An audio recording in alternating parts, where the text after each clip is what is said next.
Warning: we cannot have a meaningful revolution without humor.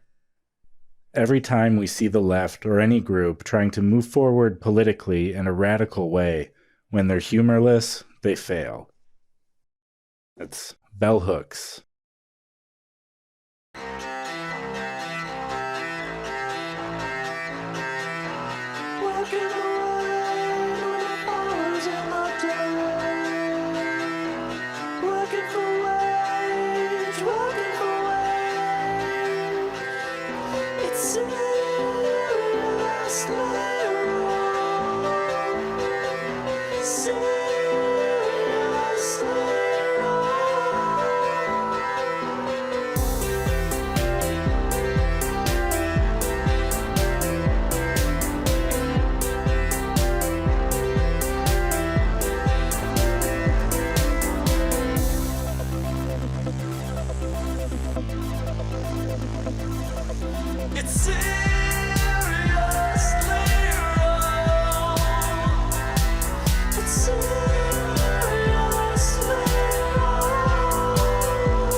Hello, everybody, and welcome to the Seriously Wrong podcast. Yeah, welcome to the show. Did you know that the average person swallows 8 seriously wrong podcasts per year in their sleep? Yeah. Oh, cool. You're really knowledgeable. I mean, I'm the one who goes around putting the podcast near people's mouths. That was you? Yeah, it's kind of like a tooth fairy Santa Claus type thing. Like I travel the world. Well, you host a podcast with someone for a long time and still learn new things every time we record. I think I might be driving up that average, though, because I eat 10,000 per day. Well, they're tasty podcasts. I don't know. I can't say I blame you. I was thinking about actually branching out and starting to eat books in my sleep. And I was thinking I would start with the book Comedy Against Work, Utopian Longing in Dystopian Times by Madeline Lane-McKinley. You know, that book, I feel like that might be a daytime, but like eat that one while you're awake. You don't want to be asleep for that. You want to get the fully conscious experience. What's it called when you keep on buying books and you intend to eat them, but they just sit up on your shelves and you never eat them? I don't think there's a word for that. It's just well, there should be describing the phenomenon. So yeah, this is Seriously Wrong. We are the Wrong Boys. I'm Shawn. I'm Aaron. And today I had a chance to interview Madeline about her book. But before we get to that, we have 2 matters of important business. The first one is I just want to thank our donor community on Patreon. You make the show happen. You're a superstar. Really just sincere, deep gratitude. I don't need to tell everybody that there's like bonus episodes and stuff. And I think you do need to tell everyone. So okay, fine. Everyone, just so you know, we have bonus episodes. We do bonus episodes on the Patreon feed. And actually, it's our New Year's resolution. 2023 will be the year of the bonus episode. So it's a great time to sign up because we are going to be churning bad boys out. I know it's been a slow year for bonus episodes in 2022. We looked at the record. We were blown away by it. We couldn't believe that we'd done so few bonus episodes. So we're going to be rectifying that in 2023. They're going to be funny. They're going to be comedy. And because you're buying them on Patreon, they're work for us. Right. It does take work to do the show, and that's why we appreciate so greatly and sincerely and deeply everyone who decides to take the plunge and help support us. The second important order of business. I know this is really important to you, Aaron, so I'll let you do the honors of announcing. Oh, sure, yeah. I love announcing. You just got to give me a hint as to what I'm announcing. I totally forgot. Oh, yeah. Our outfits, fit check. I am excited to announce that. Wrong Boys Fit Check, everyone. So open up your Wrong Boys Fit Check diary if you want to follow along at home and coordinate your outfits with us while you listen. Yeah, I hear a lot of people always pause the episode when they get to the fit check, drive to the store, buy the similar outfit. Exactly. And then do it with a friend so you have your kind of own Shawn and Aaron. This week, in the theme of the episode, I mean, we had to go with a hilarious, gut-busting outfit, the kind of outfit that just make you crack up or cry laughing. So that's why we got the clown noses. Not full clown makeup, but like a touch of clown makeup. From a distance, you'd be like, does that person have clown makeup on? And then you get up close and you'd be like, oh, it's tasteful. It's not garish like a full clown. But... Yeah, no. It's a kind of like, when someone is wearing makeup, but they're wearing makeup like there's like the difference between wearing like outward makeup, like I'm wearing makeup, and then there's makeup that's meant to like subtly give the appearance of no makeup, right? Right. And that's what we're doing with clowning. Yeah, it's like, does their face just look like a clown naturally? They've got That's sort of kind like clownish, yeah. And then also on the revolutionary side, obviously, we're wearing these Yushenkas. Is Yushenka what I think it is? It's like a hat. Like a Russian hat kind of thing? Like a... Yeah. Oh, yeah, that's what we're wearing. That's the sound of him turning the laptop towards me. Just show me what a Yushenka looks like. Yeah, that's what we're wearing. Yeah, we're wearing the, Russian Soviet style Yushenkas, but instead of the communist symbol, there's a little book symbol for libraries and the support of the impending library revolution. Yeah. And also to that end, we're wearing big library revolution watches, which have countdowns until the inevitable day it comes, which is, it's saying right now, right around the corner. Yeah, the countdown changes as reality changes. So, if you're worried that they're going to become less accurate over time, that's not true. These watches alter themselves. If material conditions change. Yeah, exactly. Finally, maybe the most important part of our outfit is obviously clowns. They wear big shoes. Why? Because they're funny. It's actually a secret that both big and tiny shoes are funny, but you can't wear shoes that are much smaller than your feet because you'll hurt your feet. Exactly. So, unless you put little shoes on your toes. That'd be little toe shoes would be pretty funny. 5 on each foot. Or kind of disgusting, actually. I don't find it disgusting. It gives me an ick. You could wear like tiny little stilts and put tiny baby shoes at the bottom of your stilts, and then that'd be fun. But we went with the easy way, so we've just got enormously long, absurdly long even, and at the end of the shoes they're floppy, so they kind of pile up in big piles. It's like easily 20-30 feet long, these shoes, and they turn flaccid after the first foot or so they all just kind of pile up in the corner of the room. Yeah, it's a major trip hazard, and we have tripped over our shoes a lot today, and we'll continue to.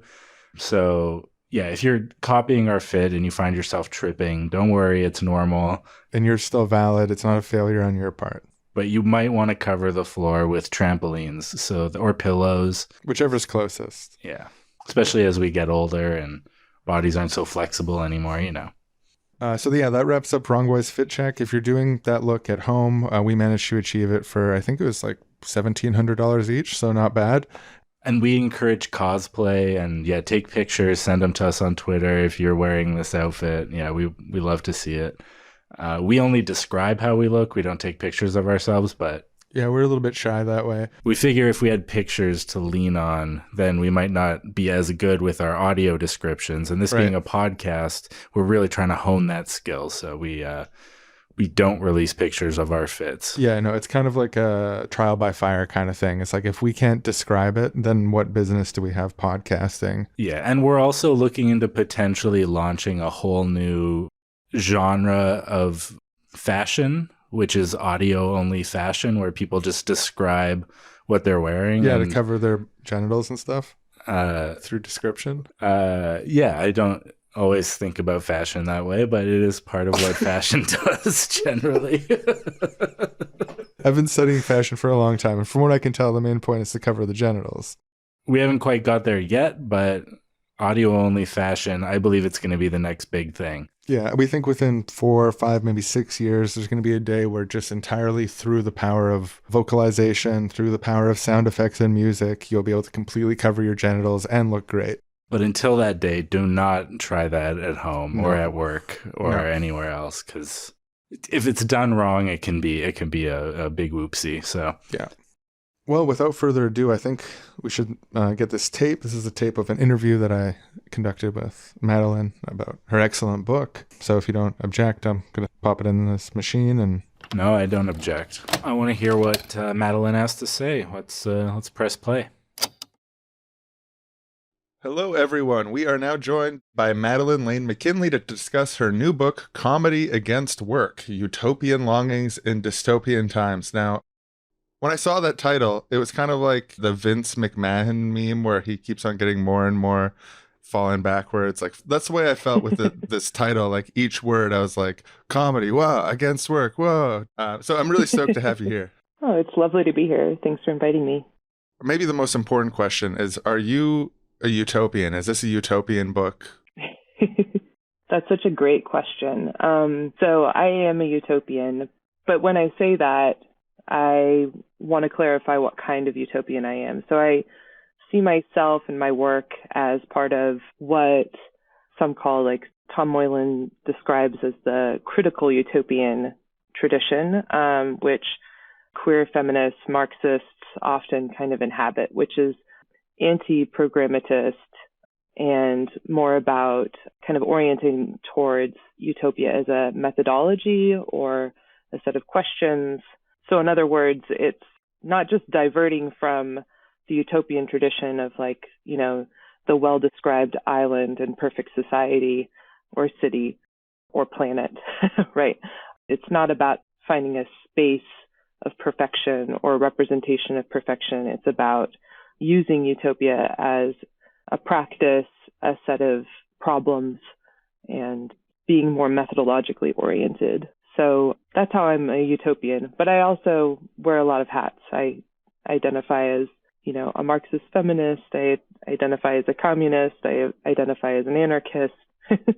I see them as all kind of connected through utopia.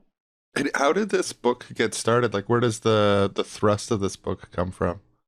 Oh, that's a good question. I've been thinking about that a lot lately because I think I had an answer when I started, which I'm starting to wonder about, because I think my relationship with comedy began when I was in elementary school in the 90s and started developing this particular relationship with stand-up and comic material of various sorts.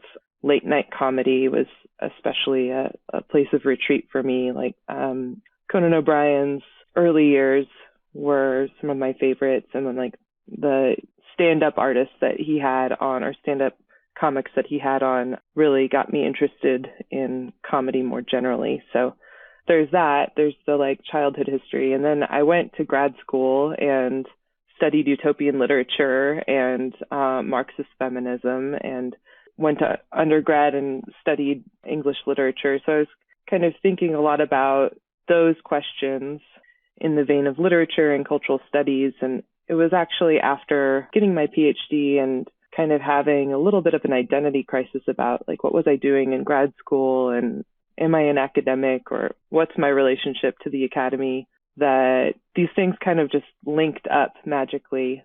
And I was like, wow, interesting. These things that I had been kind of exploring in comedy much earlier on were actually what I was working out in my grad research and my dissertation project. So my dissertation was on utopian culture in the United States after the post-60s. That's kind of the historical framing of my dissertation. And so I was really looking for ways to like make use of that work in a way that felt like it was more politically satisfying to me and relevant, which meant taking it outside of the university in a pretty pointed way. So how does utopian comedy, they're not straightforwardly, I mean, I feel like I sense a connection between them as a utopian and as someone very interested in comedy. But let's trace that out. What is the connection between comedy and utopia? Well, so I think getting back to that point about like, what does a critical utopian perspective look like? I think comedy is a way of putting us into contact with the possibility of other worlds, of anti-capitalist futures, of other forms of connection. And those moments of contact are fleeting and clarifying and beautiful. Comedy is not the only way to experience them, but it is one way. So I think that's something I'm really interested in the book. It's also, comedy and utopia are genres, but they're also not genres, right? They're kind of leaky categories in interesting ways. I'm really interested in comedy as a kind of social practice, as something that we do with each other. As a parent, for instance, I often think about how to use jokes to be anti-authoritarian in my parenting. Getting somebody who needs to take a bath, right, it's kind of a quandary if you're trying to do it in a way that's like really thinking about the power relation between parent and child, and you're trying to trouble that. I find that comedy is a way that my kid and I often communicate with each other, in ways to negotiate that power dynamic and kind of reimagine it and trouble it and point out when we're making mistakes and getting through those mistakes. So I think that's one of the ways that I think comedy can be a utopian social practice, for instance. So there's lots of ways to kind of web out on these two concepts, right? But those are just a few. I don't know. What are your thoughts about, like, what I was so interested in, how you arrived at that connection between these concepts? Yeah, the framework in the book talking about the way that a joke can be revealing about kind of our interpretation of the situation, where if we make fun of the absurdity of the workplace, there's sort of an implicit critique of the boss when you make fun of the boss. So there's an implicit critique of the workplace power dynamics in joking in that context in certain ways. Mm-hmm. I thought that was a really interesting point. One of the ways that I've thought about comedy and left politics comes from Adam Krauss, we had on the show once to talk about his book, The Revolution Will Be Hilarious. And he talks about how a lot of comedy comes from like the intersection between two divergent ideas. So the example he gives is like, I shot an elephant in my pajamas. How he got in my pajamas, I'll never know, which you quote Groucho Marx in your book too. It involves multiple ways of thinking about the same sentence, I shot an elephant in my pajamas. The collision between these different ways of thinking is where the surprise and the comedy comes from. Right. And then the connection to politics is that people who are disadvantaged in social relationships of power, they need to cognitively imagine the views of the bosses, of the leadership, and so on, in order to navigate the world. So employees need to know how the boss thinks, but the boss doesn't need to know how the employee thinks, because they can just command them. Mm-hmm. And so that territory makes me think that there's sort of an inherent left-wing bias towards comedy. Because if comedy is about reconciling different perspectives, and right-wing politics is about being in power and not having to imagine other perspectives, that it provides a good explanation for why Daily Wire, no matter how much money they spend, can't find a funny right-winger. Yeah. Funny to who, though, right? I think that's the scariest part of that. But I mean, I'm interested in that, the left's claim to comedy. I don't actually think that that's true, but I do think that we're coming out of a period for which that was definitely more dominantly the case. The 2000s to, say, mid-2010s.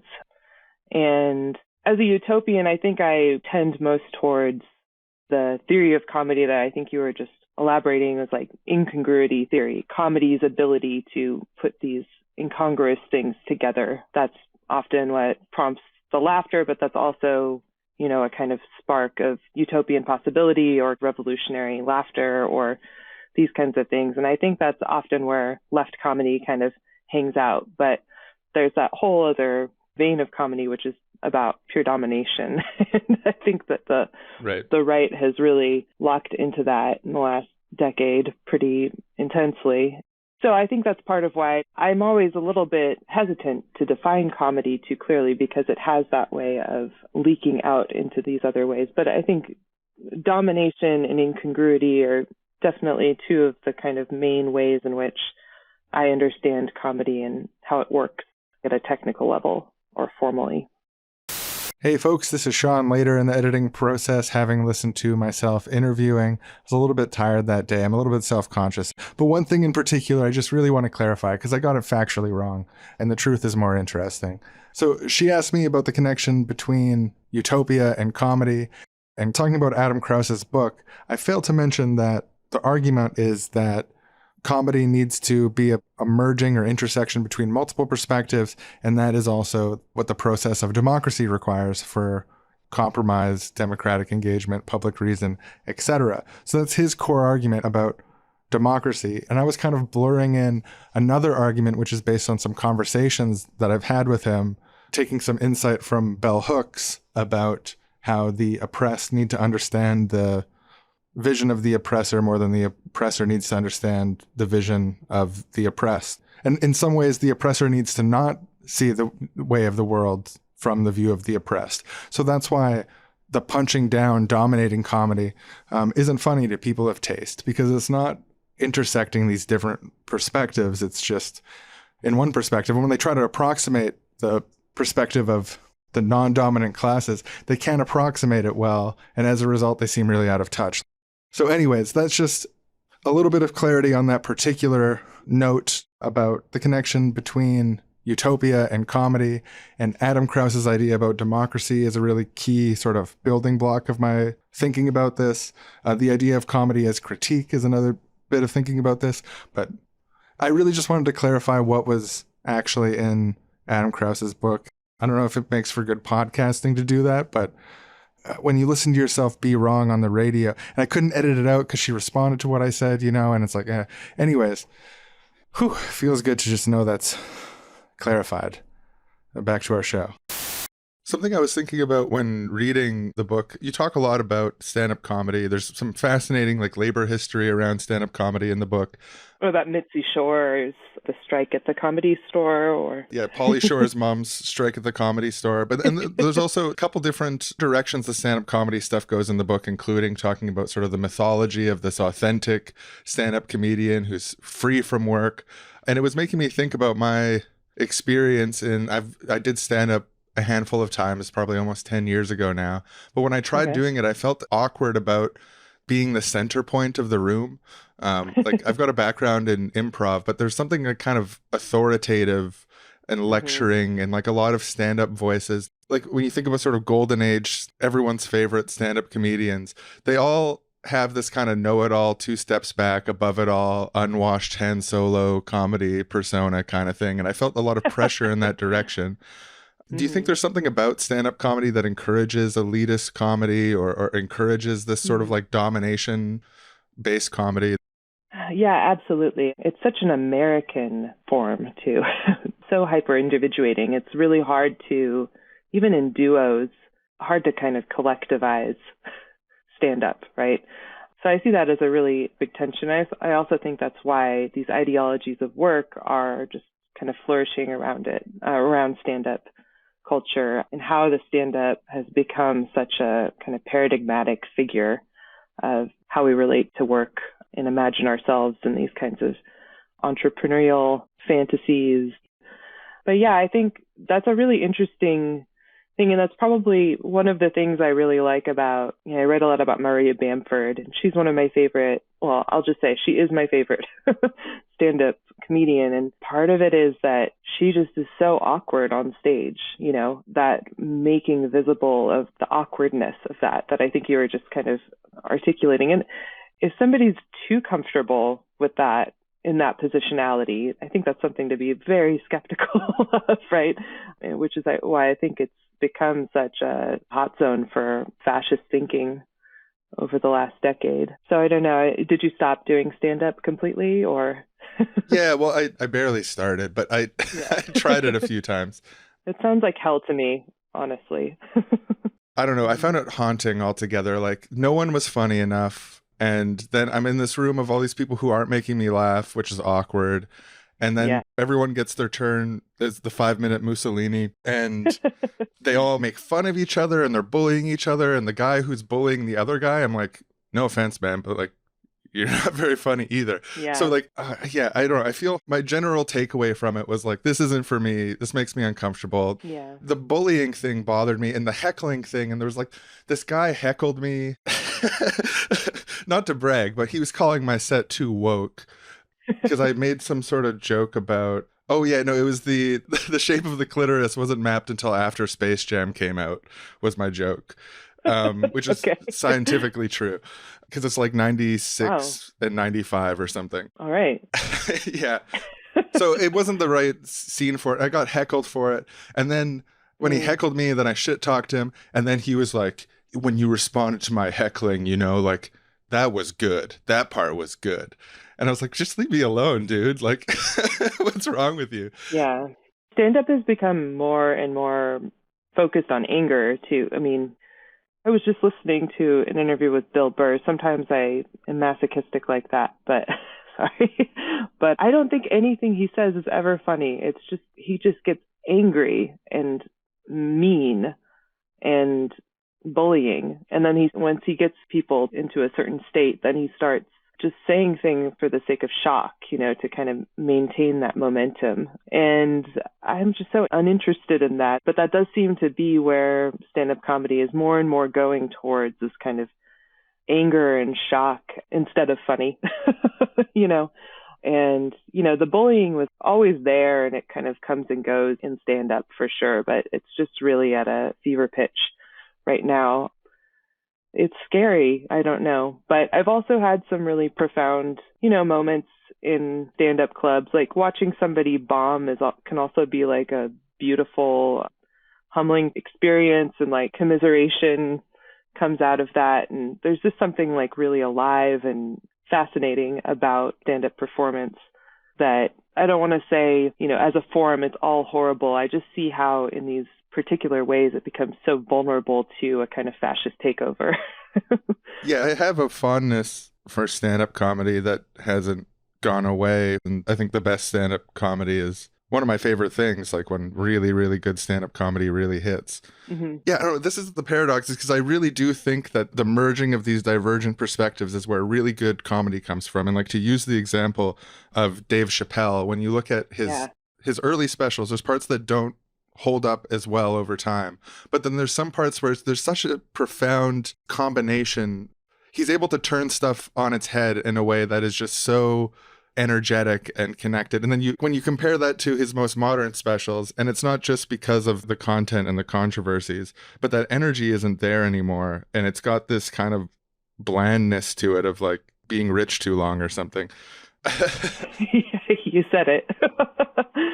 Yeah. I mean, he just seems really out of touch with what he used to be, and everything that I would say about it. Danielle Fuentes Morgan, or, there's plenty of people who I think have done a really good job of looking at his whole trajectory and what's happened to him politically. But it's tragic. And yeah, there's some kind of boredom that it seems to be coming out of, picking on people out of boredom, which is just not going to be very generative material. But I don't want to single him out by any means either. I think people are kind of especially fascinated by him because of what he was, and really thinking deeply about it involves kind of thinking through what has happened historically in the last 15 years or 20 years. He does seem to really signify that. Something that occurs to me here, if one of the elements to the decrease in his comedic quality is that he's living a very lush life, he's out of touch because he's so rich. And it reminds me of this mythology of the stand-up comedian as someone beyond work. It's something you talk about in the book. There's this sort of aspirational, like, I want to be a stand-up comedian because I want to be like Jerry Seinfeld and just stick around in diners with my friends, go tell jokes, make everyone laugh, and then go home rich. If the dream of stand-up comedians is to have a work-free life too, but if the result of that is that you become like Jerry Seinfeld, where it's horrible to watch you and your comedy isn't funny for 30 or 40 years, is that such a beautiful utopian dream to reach that level after all? Absolutely not. I mean, that's what I would call like a false utopian promise of stand-up, right? Is this capitalist work ethic paying off somehow, which it won't, except for, the lucky few. But yeah, I think that that's definitely a lurking false utopian promise, which is why I look to like John Mulaney, for instance, who I still think he is funny at a technical level. Like, he's a good craftsman, but he's definitely going down the Jerry Seinfeld route now. But the way in which he's kind of a figure of impossibility, right? This kind of golden boy, the ideal worker that stand-up culture has kind of envisioned. Wasn't he the youngest SNL writer hired or something like that? I mean, his ascent in SNL and then in stand-up is almost impossible and unprecedented. And I think he becomes kind of a fetishized figure of this work ethic. It's a dark force. I guess the idea is you put your nose down and you work really hard for little or no money for a really long time. And if you're good, you might win the lottery and get to be on TV. Is that roughly what we tell comedians? Yeah, basically. I mean, I think it's changed a bit with, TikTok and things like that. But we were talking a little bit about the Comedy Store strike, and that was absolutely like how the Comedy Store, I mean, it wasn't unique to that, but that was how you got onto Carson, right? So you just worked that room until you got onto Carson, and maybe you never would, but there's a particular route. I think it's really intense now where there are infinite channels, it would seem, to that supposed success, but the odds seem to be pretty much the same. It's just kind of miraculously, this Jerry Seinfeld lifestyle. And of course, that's, I mean, I don't see him as a quote worker, but a lot of it is his hustle, that he really works those jokes and fine tunes them. And a lot of how he's kind of mythologized is about his dedication and things like that. So even the promise of that workless life is still kind of coded in these terms, right? Yeah, I'd never thought of it this way before reading your book, but the sort of toil here down on earth as a lowly new comedian, and then to sort of get that, heavenly, you're going to have your name in lights and you're never going to have to work. You can just go to the diner kind of mythology. It makes sense. And it also does overlap with the sort of TikTok micro gig internet culture thing where people are just spending all day making content and just hoping that one day they make the algorithm happy with their little videos, and that eventually they're going to be able to get sponsorships, and then eventually they're going to have a big following. And obviously that does happen for some people, but the vast majority of people who attempt to do this end up spending a lot of unpaid labor making free content for mega corporations, and then they have to sort of retire. It's an interesting dynamic.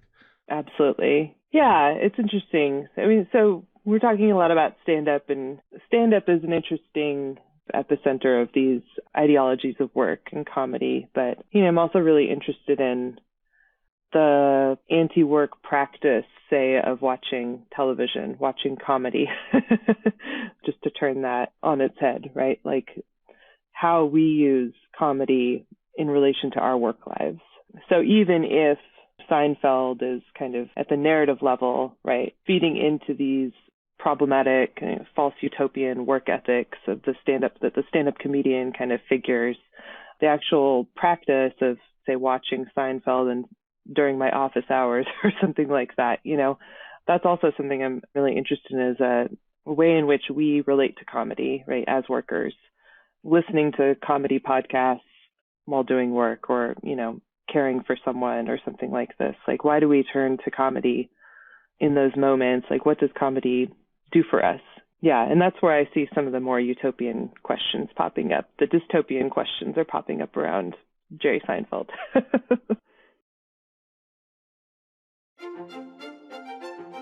And now it's time for Comedy Labor History Story Time. Bim bam boom, Aaron. Let's talk about some of that labor history within stand-up comedy. Bim bam boom, yeah. Let's do it. So were you thinking the Comedy Store strike of 1979? Yeah, the Comedy Store strike of 1979. That is one of many things that's touched on in the book that we're talking about this episode. So in 1979, the workers rose up at the Comedy Store in Los Angeles. They rose up against Pauly Shore's mother, Mitzi Shore. Yeah, the comedian workers. Yeah, and Mitzi Shore was the boss of the Comedy Store. But with any good revolution, we need to start with the preconditions, the turmoil that led to the revolutionary fervor to eventually rise up against the masters. Yeah, it's interesting because I read in Comedy Against Work, I read that when Mitzi Shore first became the owner of the Comedy Store, it was a part of the divorce settlement with Sammy Shore, who's also a comedian. The philosophy that she brought to the club was kind of the opposite of Sammy Shore's philosophy, which was the most famous comedian here gets to go first. So it's a kind of, if you do that all the time, then comedians who aren't famous basically never get to go or beyond a certain level of fame. You got zero chance of ever being on the stage there. But you attract that talent. You get an incentive for people to show up early in the night and watch the most famous people, and the most famous people are also know that they can be guaranteed a. Anyways, I'm not going to bat for him. I'm just thinking about the logic behind it. Yeah, well, Mitzi Shore said she's going to approach it more like a college where new talents can come and learn the craft of comedy, so that not just the most famous people get to be on stage at the Comedy Store. So it was actually There was like some ways in which it was a really good thing. Yeah, it's interesting. I mean, the giving people opportunities, the idea of being about building life experience in relation to comedy and becoming better comedians and so on. There's something admirable about that. But like the process of having comedians then like basically work for you for free, not just when you're doing comedy, but like doing other things, which is what she was doing as part of these pre-revolutionary conditions at the Comedy Store in the mid 1970s. Yeah, it's like the darker side. They call it the door guy system, where she'd have them do like janitorial tasks or answering phones or running personal errands for her, all not so it's like being paid. Putting in your time to be a comedian is just doing unpaid labor for someone who is at that time making $100,000 American per week in 1979 dollars, which comes out to, around about $500,000 a week in today America dollars. Right, that's a lot of money, $500,000 a week. That wasn't coming from the hard work of Mitzi Shore. It was coming from the comedians and the other workers too. A comedian named Cliff Nesterhoff said about it, they paid the waiters, they paid the waitresses, they paid the valet, and they paid the guy who cleaned the toilets. But they don't pay the comedians? It's a good point. Like, I'm all for the pedagogy, the, mingling of new and old comedians and building people's potential. And I think that's all very beautiful ideas that I would hope to integrate into comedy stores of all kinds, but or comedy libraries. I don't know, store gives it such a capitalist vibe, which is maybe appropriate for the labor conditions, but then she's like, oh yeah, you also, if you pick up my dry cleaning, that's just like you put in your time, then eventually you'll be a comedian. It's sort of yeah, she makes a point in the article. She kind of compares it to this idea of like camouflaging the workplace, like all these like managerial things they come up. We're a family, or we're the like camouflaging work in such a way that makes it seem like it's not work in order to extract labor from people. Like, no, you're just here at a college learning the ropes on how to be a comedian. And yeah, sometimes that involves getting my laundry, but yeah, then in 1978, comedians start secretly meeting and discussing their struggles. I'm quoting from the book. And in the early months of 1979, they formed the CFC, Comedians for Compensation. And what a beautiful thing it is when workers who are pit against each other, and the world of stand-up comedy is a very competitive world. Workers come together despite their being pitted against each other in a competitive sort of market of who becomes more famous, more rich than each other, to stand together and be like, hey, stop exploiting us, extremely rich person who is exploiting us. It doesn't get much better than that. It's So these comedians are like swapping stories with each other about some of the most outrageous things that have happened to them. They're getting a sense of common identity. And eventually the comedians who are working at the Comedy Store, helping out Pauly Shore's mom, they go on strike. And there's a picket line, and it makes the national news. And certain comedians cross the picket line, in specific, Howie Mandel and Gary Shandling. Yeah, those are the two that I know. There's a list of a bunch of other ones that maybe comedy people. Mike Binder, Argus Hamilton, Lois Bromfield, David Tyree. Just name and shame, even though I don't know who these people are. If you want the full list, you can turn to the book. But who didn't cross the picket line is Jay Leno and David Letterman. So good on them. I actually, for some reason, I thought Jay Leno did cross the picket line, and I told my friend that. And then I just feel so bad. Yeah, I think you just have to tell your friend I was wrong. Like, I just found out Jay Leno didn't cross the picket line. But also this friend in particular doesn't have a very astute labor radar, so I probably I don't think I impacted their impression of Jay Leno too much in the end. Right. But I will still correct it. Because Gary Shandling, though? I mean, what was that HBO show called? The Larry Sanders Show. I always thought that was pretty funny, but no more. Now I watch it and I just don't laugh. I don't laugh remembering my labor history. Yeah, David Letterman said that Jay Leno at the meetings was behaving like a hyperactive child, jumping up and down, being funny and distracting. And it was to the point that everybody sort of thought maybe we shouldn't tell Jay about the next meeting. I don't know how much of a joke that is. I assume Jay continued to get the invite. And he also got hit by a car, Jay Leno. Yeah, it's interesting about this. I mean, like, part of the whole thing is this idea that, yeah, like the guy who hit Jay Leno with his car, he said artists don't deserve to get paid, basically. He got angry about the strike, and he's like, comedians are artists. It's not a job. It's about doing art. Yeah, it said the Mitzi Shore like sent him to like talk on her behalf, and that's what he said. You're just artists. You don't need to get paid. And then everyone got mad at him, and he tried to drive away, drove into the picket line, and hit Jay Leno. But Jay Leno was not, it says he was hardly injured, so I don't know what that means. Yeah, it's funny because when we talk about how internet piracy is good, people are like, artists deserve to get paid. But then also like the sort of common sense of the culture is like there's actually a lot of contempt for artists who get paid. It's kind of like that thing Graeber talks about in Bullshit Jobs about the more rewarding your job is considered to be, right, the worse you should be paid. So like if you're a school teacher, like it's so enriching to be with children, so obviously you should be paid like shit. And like the more soulless and the more like hard to manage, like that's what you really get paid for up in the upper echelons. It's kind of like that with entertainers. And she points out in another chapter that like there's kind of a similarity between tipped work, like being a waiter or waitress where you're performing a type of friendliness in exchange for tips. You have to kind of pretend that you're not working. And the same thing is true for comedians. Like, it's not funny for a comedian to talk about the work of being a comedian.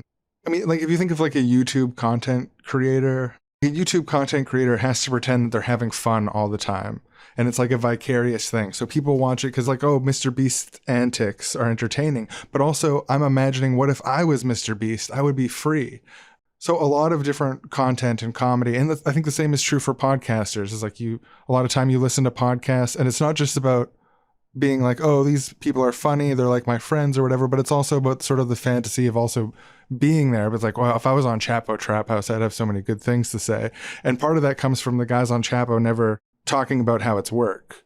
They have to kind of pretend it's not work. And this isn't what she's saying. And I don't mean to make it specific to the Chapo guys. They're just like the biggest podcast in the micro universe of podcasts that we're a part of. Right.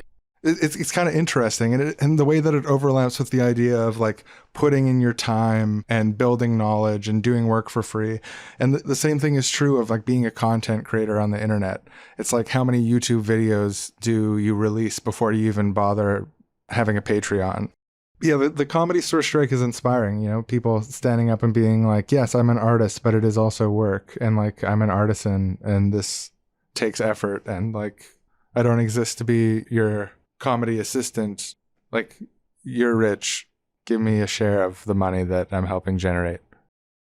So in the end, Shore settled with them and agreed to pay $25 a show, which is 130 something in today's dollars per show, except on amateur nights. And she said later that she won the strike, but she made it seem like they won the strike, but also complained that they had been really unfair and mistreated her. She said, I was like Ruth being stoned to death. I didn't deserve what they did to me.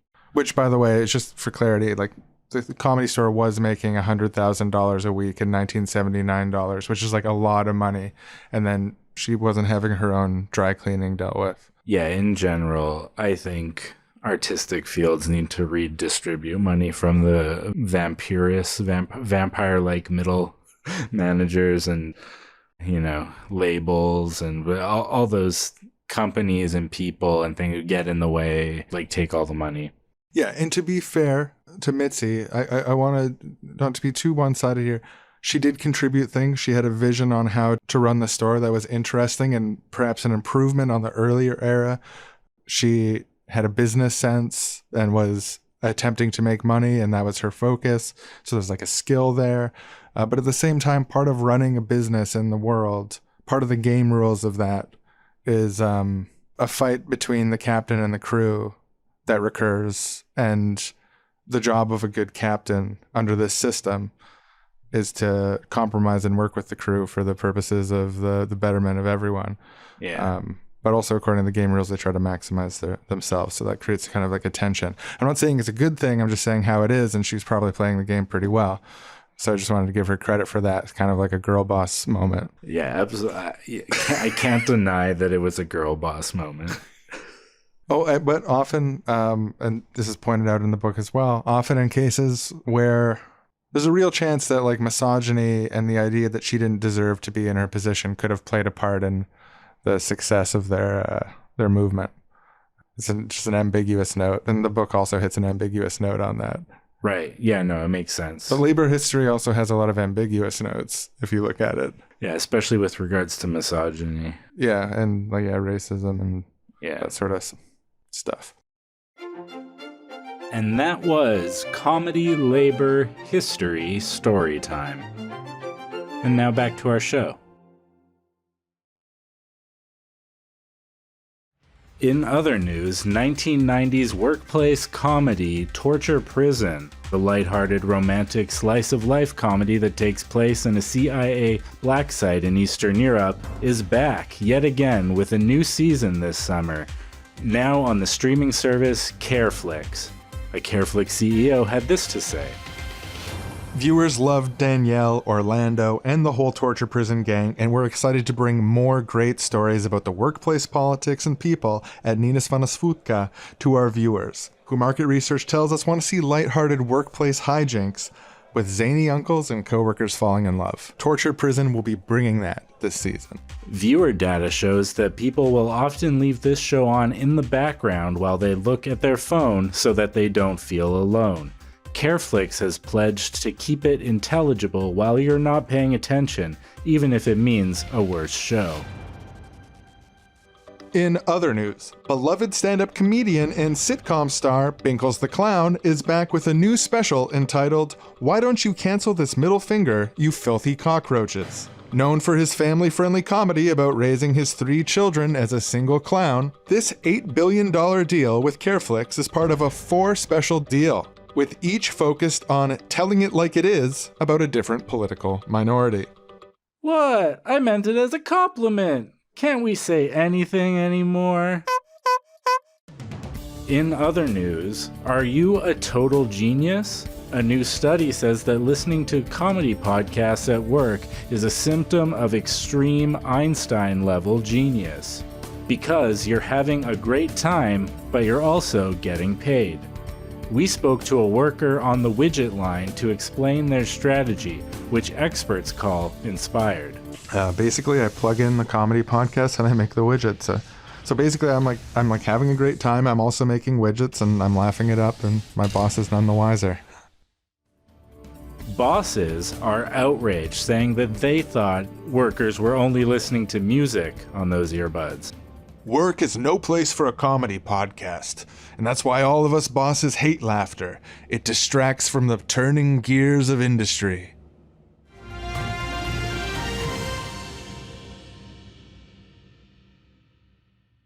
One thing that you observe that it's ambiguous, maybe dystopian. A lot of people spend their time at work all day, and then they go home and they watch TV shows about people at work.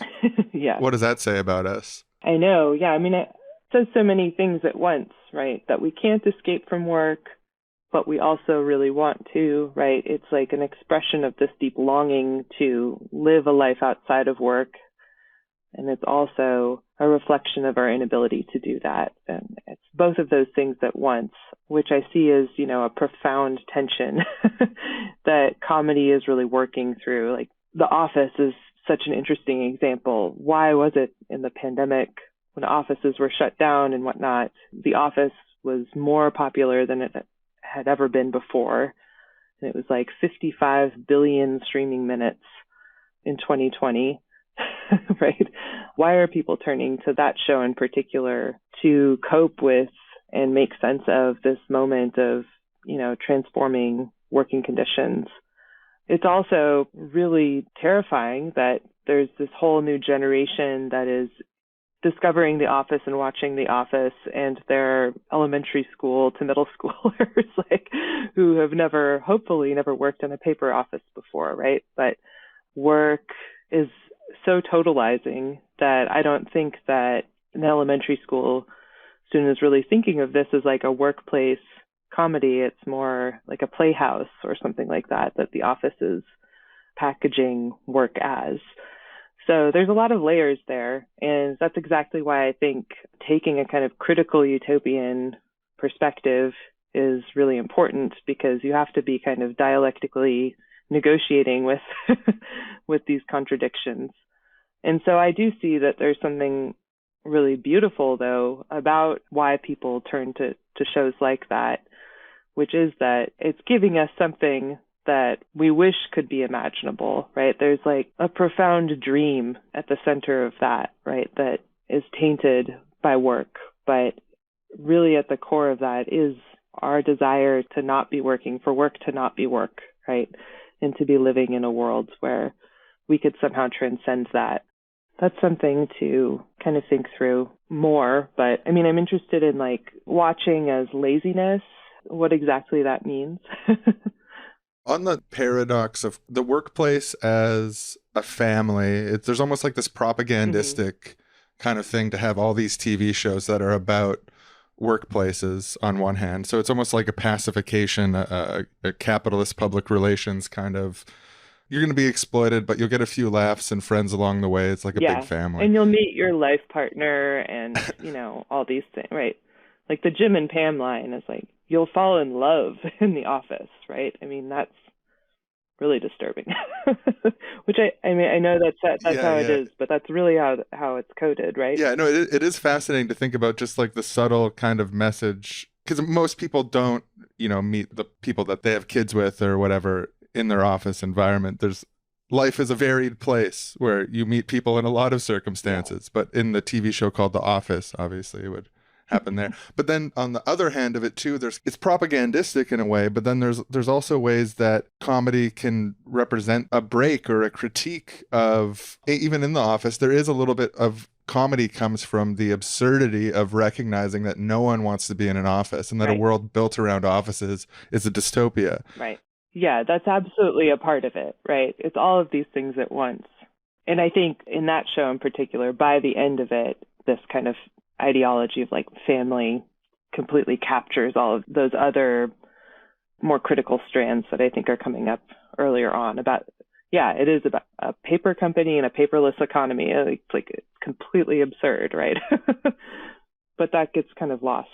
What's the difference between the US office and the UK office here? I remember something about Michael being kind of like a loony uncle character, but also a loony uncle character who controls your pay, maybe sexually harassed you, and who makes inappropriate jokes. Like there's something weird going on there. Yeah, definitely. Yeah, I read about that in one of the chapters about, I call it jokester managerialism, borrowing from Lauren Berlant's kind of thinking on the jokester figure. But between David, the boss figure in the UK, and then Michael, the Steve Carell played boss in the US, there's definitely really different kind of ideologies of work that are framing these figures. And I know that when they were adapting it for the US, they knew the American boss would have to be nicer and that he would have to be redeemed in some way. And I don't really know where I'm getting this from is Ricky Gervais, and I take it to also be a kind of insult about America, American comedy that's packaged in that. But I think the David Brent figure that he plays in the UK office is much more clearly a figure of domination, and the ways in which he uses jokes are to cultivate power and feel himself empowered, kind of like Hobbesian comedian or something like that, right? He calls himself a chilled out entertainer in the office, right? And that they're lucky to have him as their boss. It's this chilled out entertainer. And Michael, I think maybe in the first couple of seasons, there was much more of a kind of imminent critique to that character, right? But I think his vulnerability takes over, and by the end of that show, everyone feels sorry for him because he's so clueless about himself. And so, he becomes a really problematically redemptive figure. And I think I read about the actual last scene that he's in the office. He, it's this really sentimental moment, and he can't help but break into this really like racist impression of one of his racist characters that he pulls out a lot more in the early seasons, right? But at that point, It's like, oh, Michael, what a weird tick he has. Or, there's some like, he's been rendered this kind of pathetic funkle, fun uncle kind of figure. So that show is really like, in terms of Michael, really about this trajectory towards, forgiving the boss for all of his harassment is unintentional and he doesn't really mean it. So that's really what I see as like the kernel. And that's why I think it's like a much more reactionary and fucked up show, the American one. I would say like the UK office, Ricky Gervais has really basically become David Brent. So as much as I want to point to like how great I think that show is at kind of critiquing the workplace and the power dynamics that take place in them, his version of comedy in the stand-up world is unreflexive version of that. Absolutely. Yeah, actually in the same sort of category as Dave Chappelle, this bland reactionary domination humor is increasingly what I associate him with. But even before that, I saw there's like this chat between him, Louis C.K., I think Chris Rock was there, and Jerry Seinfeld. Oh God, that sounds horrible. And Louis C.K. This is before Louis C.K. is revealed. Yes. His actions are revealed. Actually, and Louis C.K. drops a hard R N-bomb in that interview, if I recall correctly. God. But it's a fascinating discussion because, like, anthropologically, because they're talking about what comedy means to them. And it's so clear the whole time that three of them are comedians who were like really put in the time and like did the circuits and like did that sort of like hard nose down authenticity, hardworking comedian narrative. And it's clear that Ricky Gervais never did that and that they kind of like look down on him for it. There's a few like awkward moments of them being like, Ricky Gervais isn't a real comedian. That's what Gary Shandling thought too, right? Right. Yeah. Which is probably one of the harshest things that comedians can say to each other than like, you're not funny, or especially you're not funny anymore. Now that one really stings. It occurs to me that like, you're not funny accusation, when I'm talking about Dave Chappelle and I want to be critical of him, one of the natural places to go is like, he's not funny anymore. In stand-up comedy culture, it's like whether or not someone's funny is almost like the terms of the debate, and then anything else is secondary. Like if it's funny but it's immoral, if it's funny but it has horrible effects, right, all that matters is whether it's funny. So instead we have debates about whether or not it's funny, and it sort of gets into like benign violation theory of comedy, like the idea that it's funny to fall down the stairs, but it's not funny if they break their neck when they're falling down the stairs. Yeah. Whereas people are saying, Dave Chappelle, people are breaking their necks on this routine. I don't know. That was kind of a rambly chunk of ideas. No, it brings up a lot for me about, I also write a lot about like the figure of the Killjoy, and, that's what feminists are told, right? Is that they're not funny anymore, that they can't be funny. It's not even you aren't funny, it's that you can't be funny and be a feminist, right? Yeah, right? Feminism and stand-up comedians, they're natural enemies. Exactly. According to Louis C.K. at least. In contradiction. Right. So yeah, that's the story of the Killjoy, and I'm really interested in like, well, actually, a lot of the people in my real life who are really funny are Killjoys. Like, watching a movie with my best friend Jasmine and, listening to her, ongoing critical commentary is really funny, And I think there's something interesting in what you were bringing up about, how this, rating somebody's funniness is kind of used to weaponize comedy against feminism, against queer critiques, against anti-racist critiques, or all of these things, right? The way in which a Bill Burr type kind of corners one into vulnerability and sensitivity in pointing out, the inherent hatred, like, that he's flaunting comedy as basically hate speech, right? But to point that out makes you a killjoy, it makes you unfunny. So there's that threat. You can't ever really say that in comedy culture, right? So I'm interested in that. I'm wondering what's going to happen in the next few years, because I see that really bubbling over in some ways. And one example that I'm currently like really obsessed with is just what Tim Heidecker has been doing as somebody who could very easily be benefiting off of these kinds of white masculine fan bases, right? He could easily be like, the favorite comic of incels, but he's been really actively trolling the quote unquote anti-woke stand-up comedian archetype and doing it in just really interesting ways. So yeah, I'm looking towards those critical tensions coming up more and more, but that's pretty fascinating. Yeah, it's totally true. Like Tim Heidecker could come out and do some half-baked like attack helicopter jokes, and he might financially benefit from it. Yeah. But I do think the stuff he's doing right now, I forgot that this was stand-up because it is so transgressive. But the no more bullshit guy, the Tim Heidecker, like almost Andrew Dice Clay, Ricky Gervais kind of character. Yeah.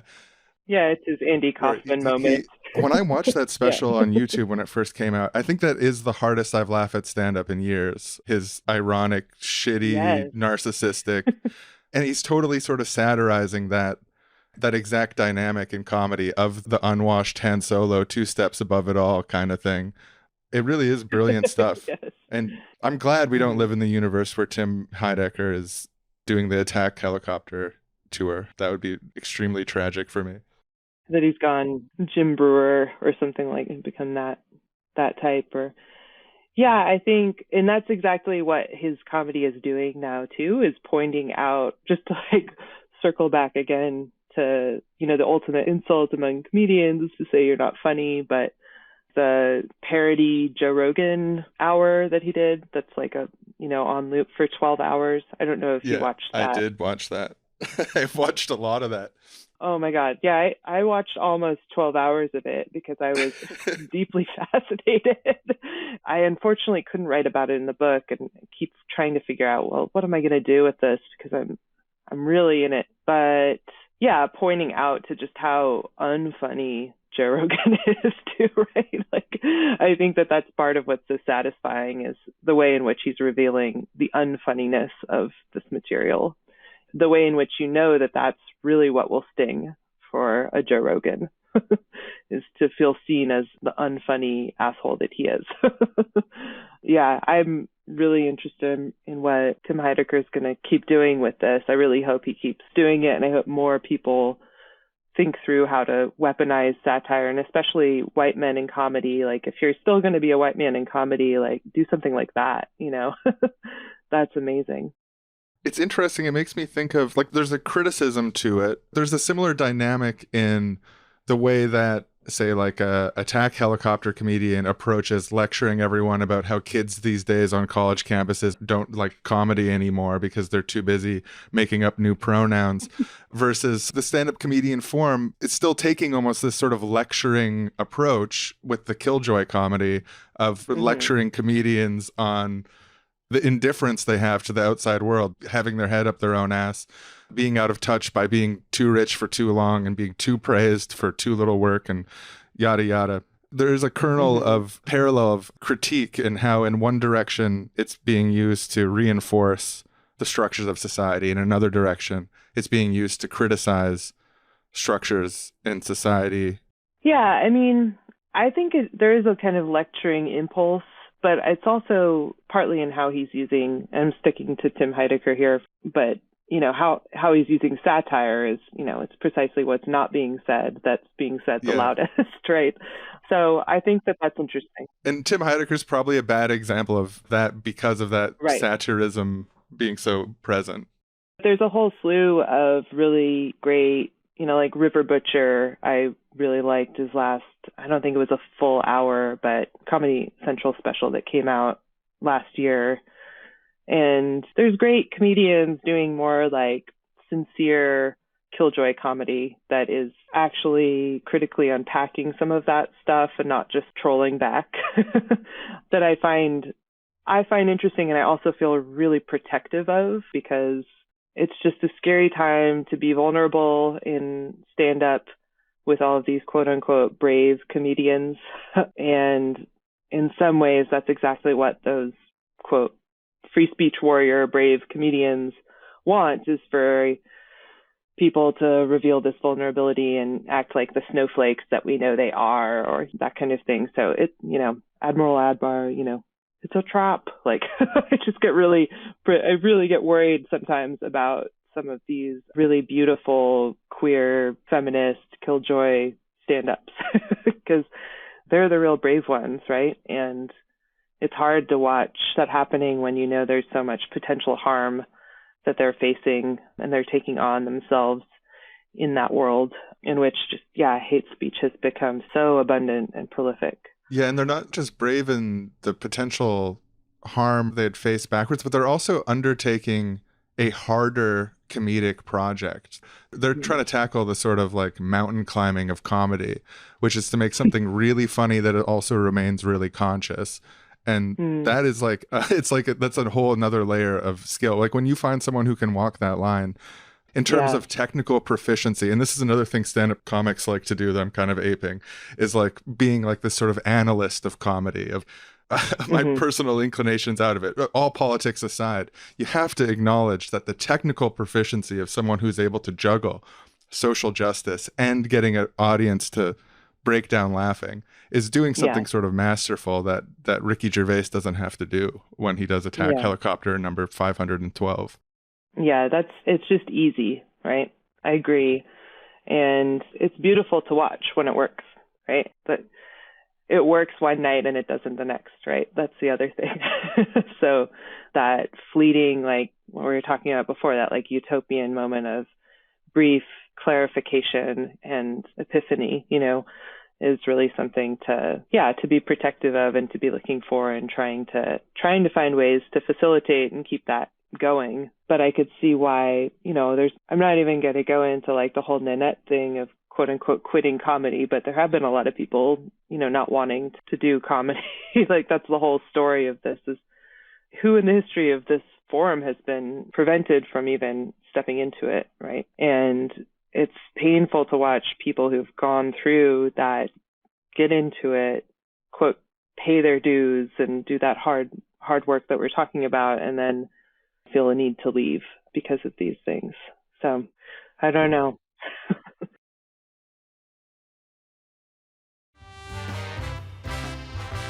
Welcome back, everybody, to Night Shift with Benny Bowman, the #1 late-night TV show, and our special guest tonight is a man who needs no introduction. He's a legend, someone we've welcomed into our home for decades. He is the star of the classic 90s sitcom Observation. His observational comedy really just gets to the heart of things. Everyone can relate to it. He makes the little moments of life hilarious. Please welcome back to the stage, witty Observation.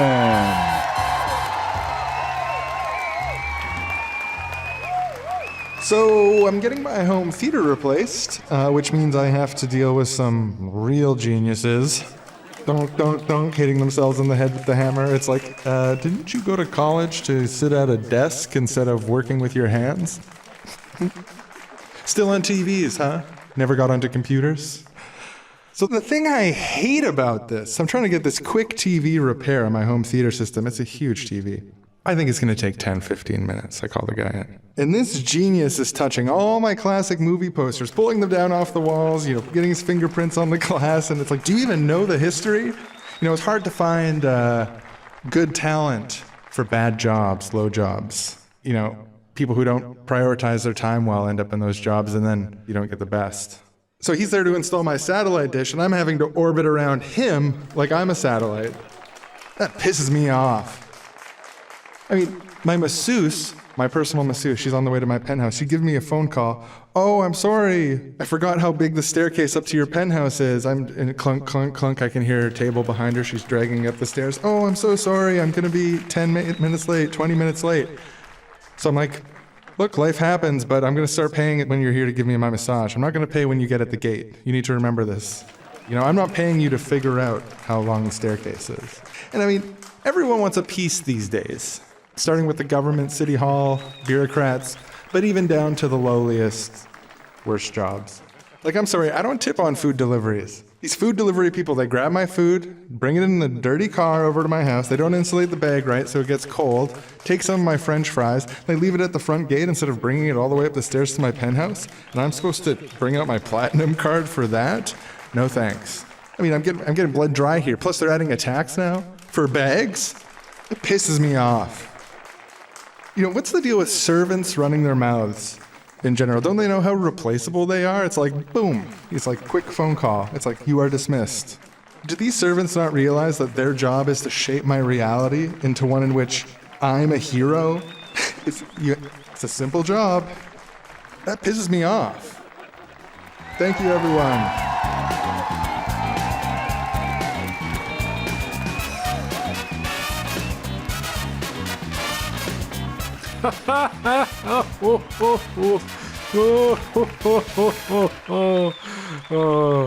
Welcome back. That was amazing. That's your top of your game in terms of comedy, I must say. Well, thank you. You're a legend yourself. Thank you. Yeah. Like me. Have you noticed? Is this the thing? The audiences these days, there's a lot of polite applause. They're not laughing. You don't get those deep belly laughs you used to. Like, is this it's a generational thing, I think. Student thing. Yeah. It's like, is it hard to actually laugh and mean it these days? Oh, it's too hard. It's so much work to laugh. I'm just gonna politely applaud instead. No, that's it. Laughing is work. That's it. They're lazy. Their audiences today, they're lazy. I'm sorry, you have to, in order to get to a comedy show, you have to get out of bed. You have to stop watching care flicks all day. You have to stop stuffing your mouth full of disgusting food, putting crumbs everywhere. You're going to have to walk around the block once in a while. I write all my best bits walking around the block, but, these lazy, they don't. See, you come to the shows and you laugh. Audiences used to laugh, right? Am I right? That's what I'm saying. Things have changed. The audiences, they used to be good, but now they've become bad over time. They're worse than they used to be, and it's tracks, I sometimes joke we're going to have to pull down these applause lights and put up laughter lights. Yeah, sincere, deep laughter. Like real laughter like there used to be. Genuine, from before audiences got worse and they started laughing less and politely applauding more. We need that sign. Honestly, look at all of you. You're What are your jobs, Someone told me once that they thought they were just applauding because I'm a household name and they've known me for my previous work and, done this late night show for a decade. So people feel comfortable around me, but they're not like finding what I'm saying funny because they're not funny jokes. But I was like, that doesn't make any sense. Yeah, where'd that come from? It's the audience that's Did someone changed. At the top of their game say that? No. Someone who made the right life choices? Someone who thought they could be a comedy writer on our show, but didn't make the cut. I'll put it that way. Look, I got this horrible idea. I'm sorry, everyone. I am so sorry I have to say this. What's he going to say? What is it? Look, I hate to say this, and I'm sorry to say this. Are you going to get canceled for this? It's bad enough just to think it, but now I'm thinking I'm going to say it. And I think what it might take for audiences to remind them what's funny and not funny anymore might be a strong leader, like a political figure to provide an inspiration, to help them not be so lazy. Right. Someone who could enforce that comedy is legal, make comedy legal again. Right. By punishing people who try to stop comedy. By not laughing at funny jokes. By not laughing at funny jokes, by criticizing statements made by public figures on social media. Tell me about it. We got to make it feel like in the 1990s again, for everyone. I'll just pop out that tape. Wow. This guy's off the charts with 18 to 35 suburban males. Yeah, that's amazing. He is presidential material. The political turn here, there's a spark there. There's a spark to him. It's a household name. People know who he is. And you know what? Honestly, they're applauding because those ideas are great. It's resonating. Yeah. And it's resonating with the people that we need to carry the White House. Let's call his agent. Hello, connect me to Witty Observations agent, please. We need to make a deal. So, Witty, do we have a deal? If for no other reason than my patriotism for this great country, I am in. Hey, let's pop the cork. I'm so glad that we could work this out. You are going to be the greatest president in history. I'm a big believer that lazy people need presidents. I'm humbled. I really am humbled to be a legend in one field and then to become a legend again. It's every legend's dream.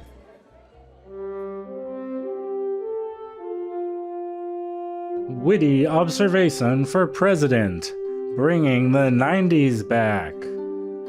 Times have changed, and as an aging, millennial Gen X sort of territory, I miss the simpler times, times when you could just laugh at whatever we wanted instead of just applaud. I don't think there's anyone in Washington who understands that. Hello, thanks for being at my town hall, Iowa. We've got a question. I think who's got the microphone? Tim. I'm told it's Tim. Tim, do you got the mic? Yes, yeah. Hey, Mr. Observation, Witty, sir.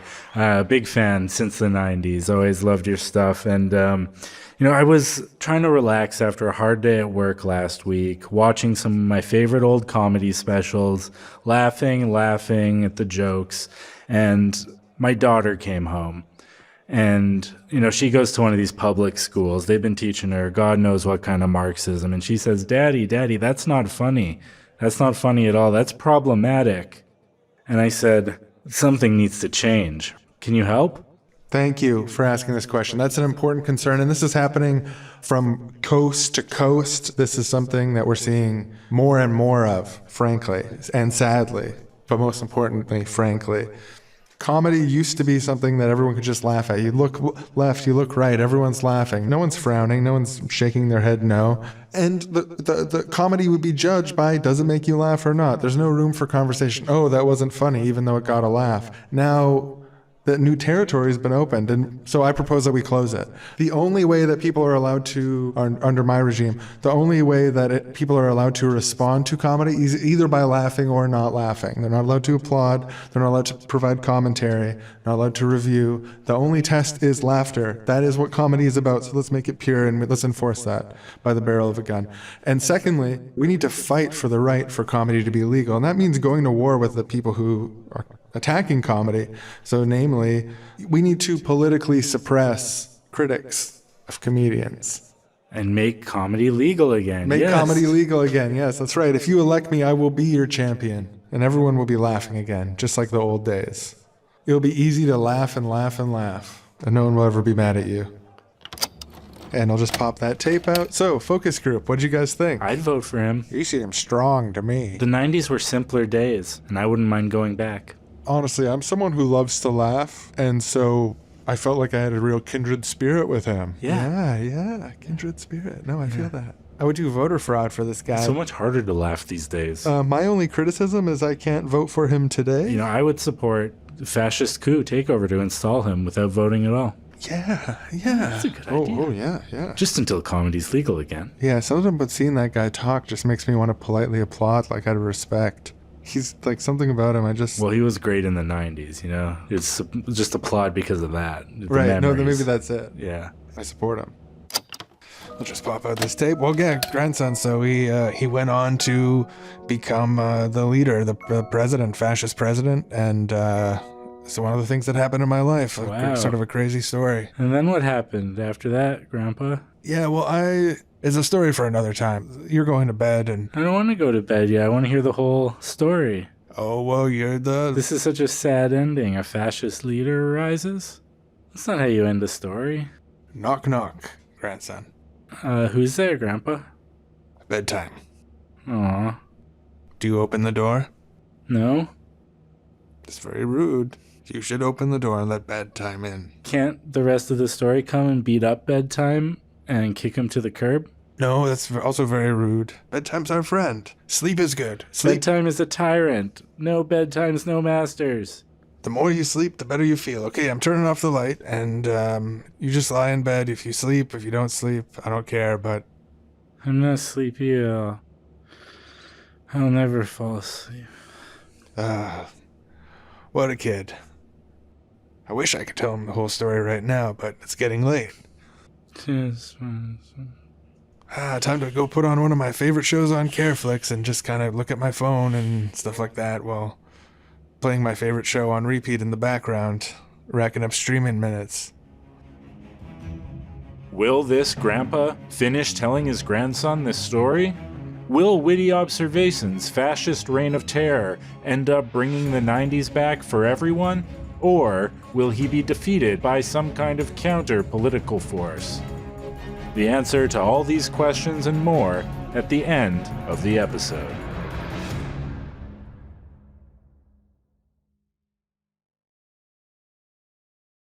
A thing I really wanted to make sure to hit here is at the end of the book, the last chapter, you have 3 recommendations. There's 3 beautiful recommendations that connect thematically to things in the book, but also I think this is maybe the most utopian part of the book, the most unabashedly utopian part of the book. Can we go through these sort of one at a time and talk about what they are and what their justifications are?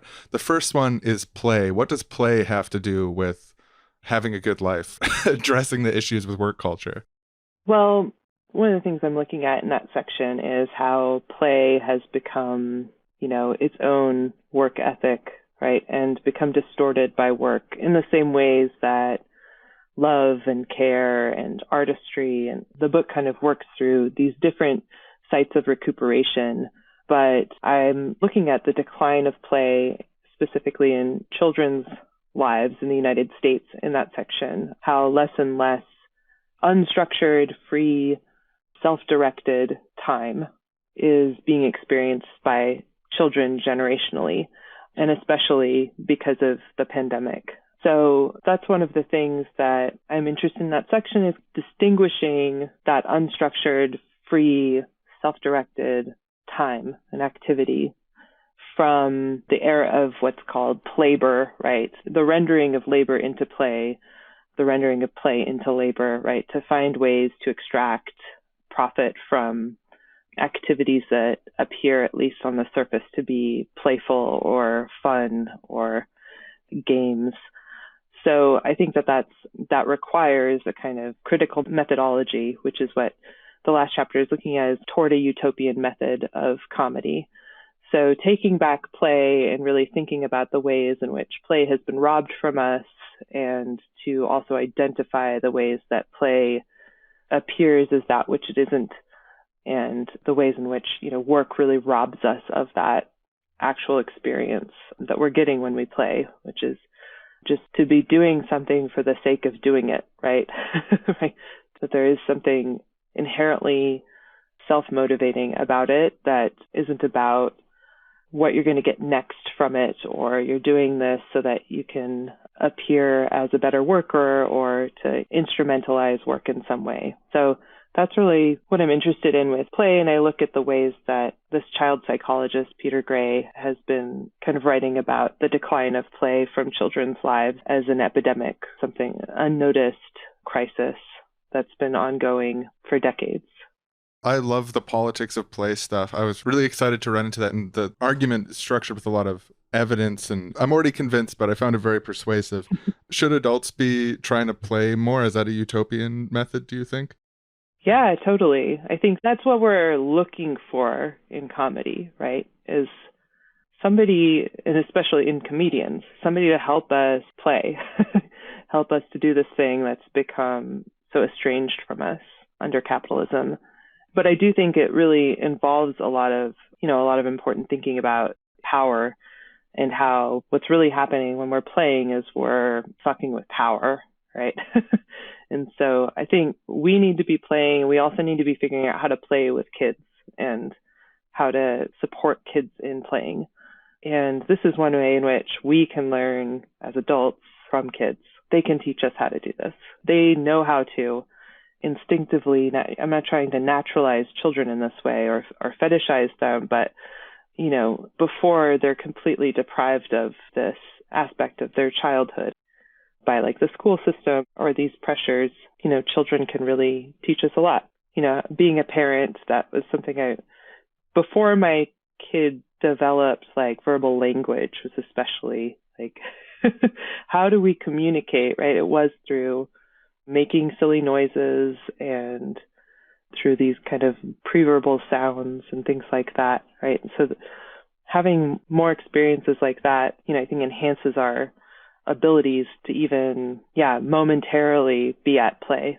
That's really hard, though, because the family structure is one in which, in the United States especially, it feels like, okay, well, how do I hang out with a kid without having a kid myself?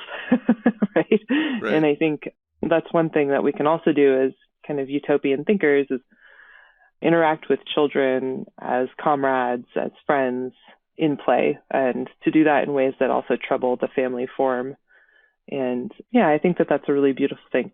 But when I say that also, I'm not talking about what I call funkling, which is like, I think that that's also a really curious impulse. But the example I used earlier of like trying to negotiate with my kid about taking the bath that I know that they need to take because they're dirty or something, you know, I don't have a strict regimen of you need to take a shower every day or like twice a day or anything like that. But we have negotiated terms and things like that. But how do I support my kid to take that bath in a way that's anti-authoritarian, but that's also like not this total relinquishing of my responsibility, which I like to refer to as funkling, that ultimately just puts that burden onto some other caretaker.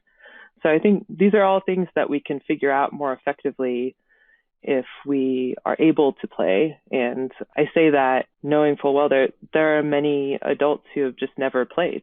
They haven't had that kind of experience. And so it's becoming more and more rare, but I think it's a source of raw material, right, that we could use in kind of starting to think about a utopian method of comedy, right, is trying to use comedy towards those means. There's so much good shit in there.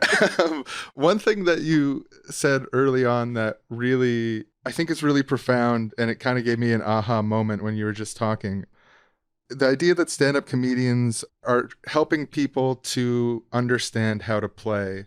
It made me think of the way that these dominating, cruel forms of comedy. Now, it's bad to offend someone, like to really harm them, where like, that's bad.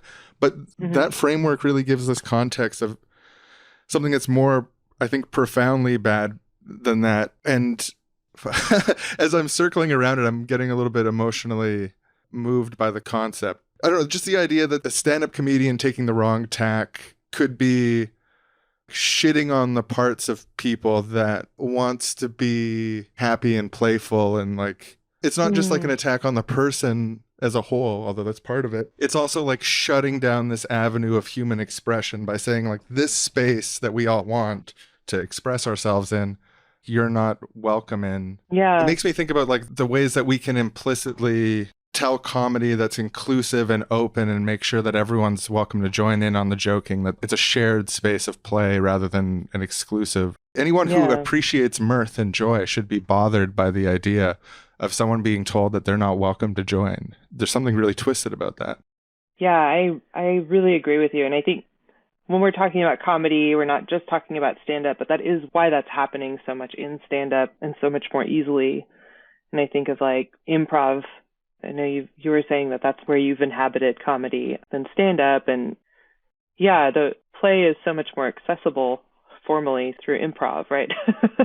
Stand-up is much more vulnerable to this kind of fascist takeover. And it is really, the way you were saying that to me was like, it is heartbreaking, isn't it? Right? Because that's why we go to comedy, is for that kind of experience. And not only is this hate-fueled comedy not that, but it's squashing that and oppressing that. And that's probably the ultimate greater harm of this, is the way that, the impulse towards comedy itself, right, is being tarnished, obliterated by that hatred.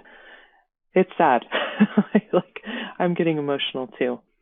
But to protect comedy as a space of play, it seems really important. And to be thinking about comedy as a way to, in our everyday lives, not just as consumers turning to stand up, but as just, a way to work through interpersonal conflict, a way to communicate with each other and to express care. I think that comedy is an amazing resource that we have.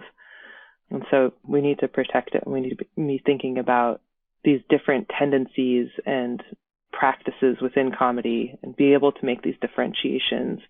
And it's not just a matter of punching down or punching up, right? But seems to be, when I was growing up and listening to comedy and listening to stand-ups talk about their comedy, that's something that used to be talked about, it seems like, a lot more than now. And some of the same comedians who were once making that distinction really, really well are just all in on punching down, right? So. Yeah, I think the playfulness of improv is, I think, why people are so harsh on it. And also because stand-up comedians ended up working during a critical period of American television. Stand-up comedians ended up working in writers' rooms, which then popularized an idea of improv. Sorry, I just wanted to defend improv one last time before. No, I love improv, and improv definitely gets shat on a lot. So, and I like improv not because I necessarily even think it's funny. It's like a human experience that comedy makes possible. And when you're watching it live, there's just an energy in the room that it's important to observe when you have those experiences and to really think about, what was it that I was experiencing there? What was that spark? Where'd that come from? And I think a lot of it is just spontaneity and collectivity and communication, like really beautiful fluid forms that improv makes very vulnerable. And so it's easy to attack. I'm with you. The second utopian prescription, which I should say, when I was reading and I read the fun section, I read the play section, I was like, fuck yeah, like this is great. And then when you got to the second one, I was like surprised, but it was one of those like surprised and then it's like, like, I don't know. Yeah. It's sleep. What's revolutionary? What's utopian about sleep? Isn't that just something we have to get out of the way in as few hours as possible every day before we go back to rewatching The Office? Work. Right. Yeah. I mean, no, exactly. Right. It's something that's being eviscerated from our lives precisely because of our working conditions. And so I'm drawing a lot from a text that I always recommend, Jonathan Crary's 24/7 Late Capitalism and the Ends of Sleep. And his argument is, that sleep is the last vestige of anti-capitalist practice and anti-capitalist time, and that it is in danger of going extinct, of becoming, completely recuperated by capitalism. And he's really looking at the ways that for workers to sleep less and less is very much the agenda of capitalism. To someday abolish sleep is a kind of false utopian capitalist horizon, a complete insomniac state of 24/7 production and circulation, ongoing work and consumption. And so I'm really interested in that. I also just got the book that Tricia Hersey wrote, and she's started the Nap Ministry. Her book is called Rest is Resistance. I'm pretty interested in that project in particular, as they're playful, they're using comedy. I don't think that the project itself is like coded in comedy, but the ways in which that project is playfully trying to take back sleep and to claim sleep as an important collective practice of resistance is really, really interesting to me. So I also just like sleep. Laziness and leisure have become so troubled by these work paradigms of the last 50 years, especially, right? Where, as with play, forms of laziness and leisure are still kind of subject to becoming sites of work or becoming commodified in some ways, right? And so sleep is a really powerful, amazing way of orienting towards this, right? Because it's something we all need. It's a necessity to us in our survival, right? And if you take it away from us, we will go insane. We will be tortured. It will be horrible. And that is actually, the agenda of capitalist work, right? So yeah, sleep. You should sleep as much as possible. Right. Worked for me. Last night I was reading this. I was making some notes, refreshing before our interview. And I got to the end of the book and it was talking about how great sleep is. And I'm someone who routinely, I do what's called revenge bedtime procrastination sometimes, where using the early hours of sleep to create space for myself and the things that I want to do and to be alone without work. This is a tendency that I have. But reading this, I was like, oh yeah, no, I should be a comrade. I should more fully commit to the revolution and go to bed right now because everyone else relies on me being well rested. And Hmm. it is actually, I ended up falling asleep without setting an alarm by accident. But because I went to bed early enough, I woke up before our interview and I didn't accidentally stand you up by being too tired and sleeping through it because I followed the advice of the book. That's a true story. Oh, that's great. I woke up with like a half hour notice. I was like, holy crap, I didn't set an alarm. Too close for comfort. Don't let this happen again. But it's because I went to bed that it ended up being okay. Well, that's good. I mean, the irony for me is I am an insomniac. I have a lot of trouble sleeping, and well, maybe it isn't ironic. It's exactly why I'm interested in sleep. Yeah, It's something that that's I why you have noticed. a lot of difficulty doing, and especially when I became a parent, I started waking up earlier and earlier, and much of my book was actually written in the middle of the night. So it's a way of me dealing with that problem. But I would wake up, I still wake up around 2 or 3, but especially during the earlier days of the pandemic, I would wake up and just be filled with dread and go and stare at my kid while they're sleeping and just like having all of these. Yeah, I was just really scared, like so many people. And so going and sitting down in my kitchen and writing actually felt really healing. But I was probably sleeping like 4 or 5 hours a night for a pretty long time there and still have a lot of problems with it. So something I have to work on every day too. Well, yeah, that resonates with me also. I do a lot of self-directed work at night. Yeah. The world is so quiet, right? Like you don't get notifications. Even if you do Mhm. check your notifications, there's nothing there. It's like this Yeah. respite from the 24/7 work world. So I can finally get some work done.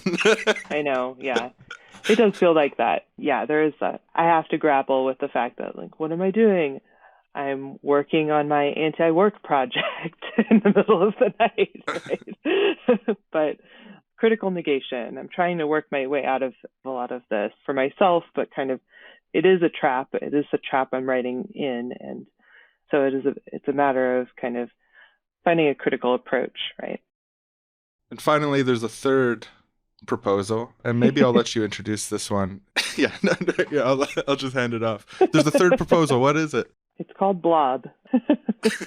And I'm trying to figure out, I mean, I know I've written about it, but I'm trying to figure out how to speak on my feet about Blob. But it's a metaphor I take from Maria Bamford, who was using this game at the end of her stand-up special, Old Baby. And I got to see her kind of workshopping that special, I don't know, sometime before it came out. And at the end of her show, she asks everybody to hold hands.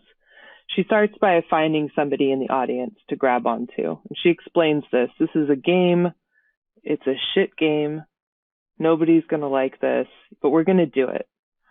So she grabs somebody in the audience, and then they need to grab somebody. And then we don't stop until everybody's in the blob. And as we do this, we're chanting, one big blob, one big blob. And something happens.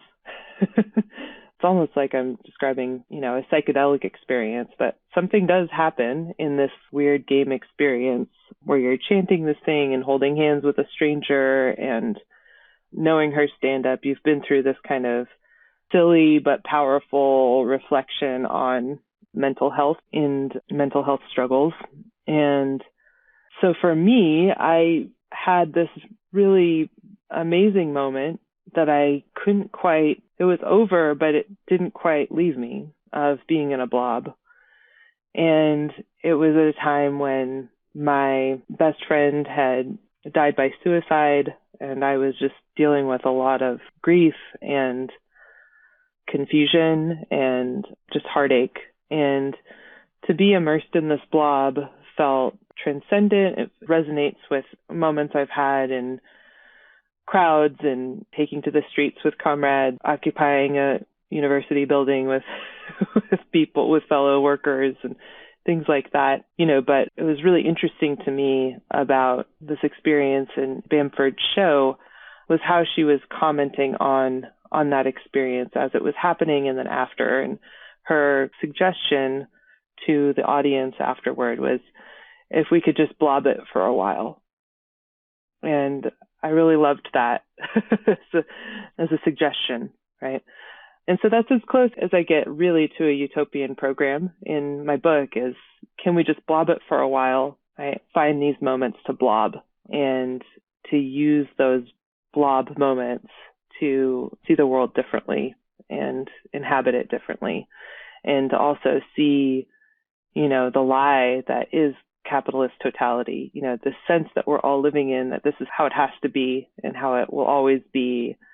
Any questioning of that will inevitably lead to heartache and pain, right? So I think blobbing is a beautiful metaphor for me of that kind of communist, or towards the end of the book, I'm like really thinking about kind of oceanic quality to laughter, to revolutionary laughter, of being in a crowd and laughing together, and what that reveals to us experientially. So I'm sure you understand that I felt I was going out on a limb with Blob, but I hope that, whatever you took from it had some of that in it. Yeah, no, I think there is something profound about the experiment that Bamford does with the blob. Yeah, and it really reminds me of an experience that I had of this sort of kind of like transcendent group experience. I was at the Institute for Social Ecology's summer intensive, which is a multi-day anarchist Marxist ecology thing where they had speakers and stuff. Mm-hmm. And it was great. The speeches were great. I was making great notes, and I felt very rigid and like revolutionary, like serious, uptight. And then they had an optional theater of the oppressed, okay, which is like it was kind of like on the edge of improv. Mm-hmm. And it involved a lot of people like moving silly and talking silly and engaging in these group play rituals together. So it was optional because it's obviously not as very serious and revolutionary. And you can't force someone to do that either. Right. Yeah, exactly. But there was this part where it's like, okay, now we're going to make weird, embarrassing sounds. And we're like going in a circle and everyone's doing their like weird squawk. And something about the overall experience of that shared vulnerability of like, okay, now we're all going to play this dumb, useless game that makes us all look like fools. Mm-hmm. And we're all going to commit to it in a circle. And committing to it, something about it, I don't know, I had such a profound vibe shift. I kind of like lost myself in it. I ended up kind of breaking the rules at one point because I started improvising without thinking about it, because I've done improv for years. I started acting like it was improv when we were actually playing some other game. But yeah, that experience, I just had such like a pep in my step afterwards. It totally changed the vibe of the rest of the conference. And it was like, that was actually when I started thinking for the first time about how comedy could be part of a revolutionary practice. Yeah. And I was like, okay, before we have democratic meetings, we should all loosen up a bit first and play a few games. Yeah, no, exactly. Incorporating it, to think of comedy not as this like privileged, which is what stand-up makes it seem like, right? This kind of privileged activity for a capital A, artist, or capital C comic, right? As something that we're all capable of doing and that we all actually do, and that we can do intentionally, and we can do in a way that's like a kind of political collective activity in our everyday lives. So we don't need Netflix, that we don't need to buy tickets to Jerry Seinfeld, right? Like, we have this in our own hands and we can take that. And I love that. And I love when I've been in political groups or meetings where we were kind of, whether it's just like a warm-up check-in or something like that, but where we're able to bring that energy into the space with us, right? It really helps us be able to loosen our imaginations and to open us up to what feels at least unimaginable and impossible.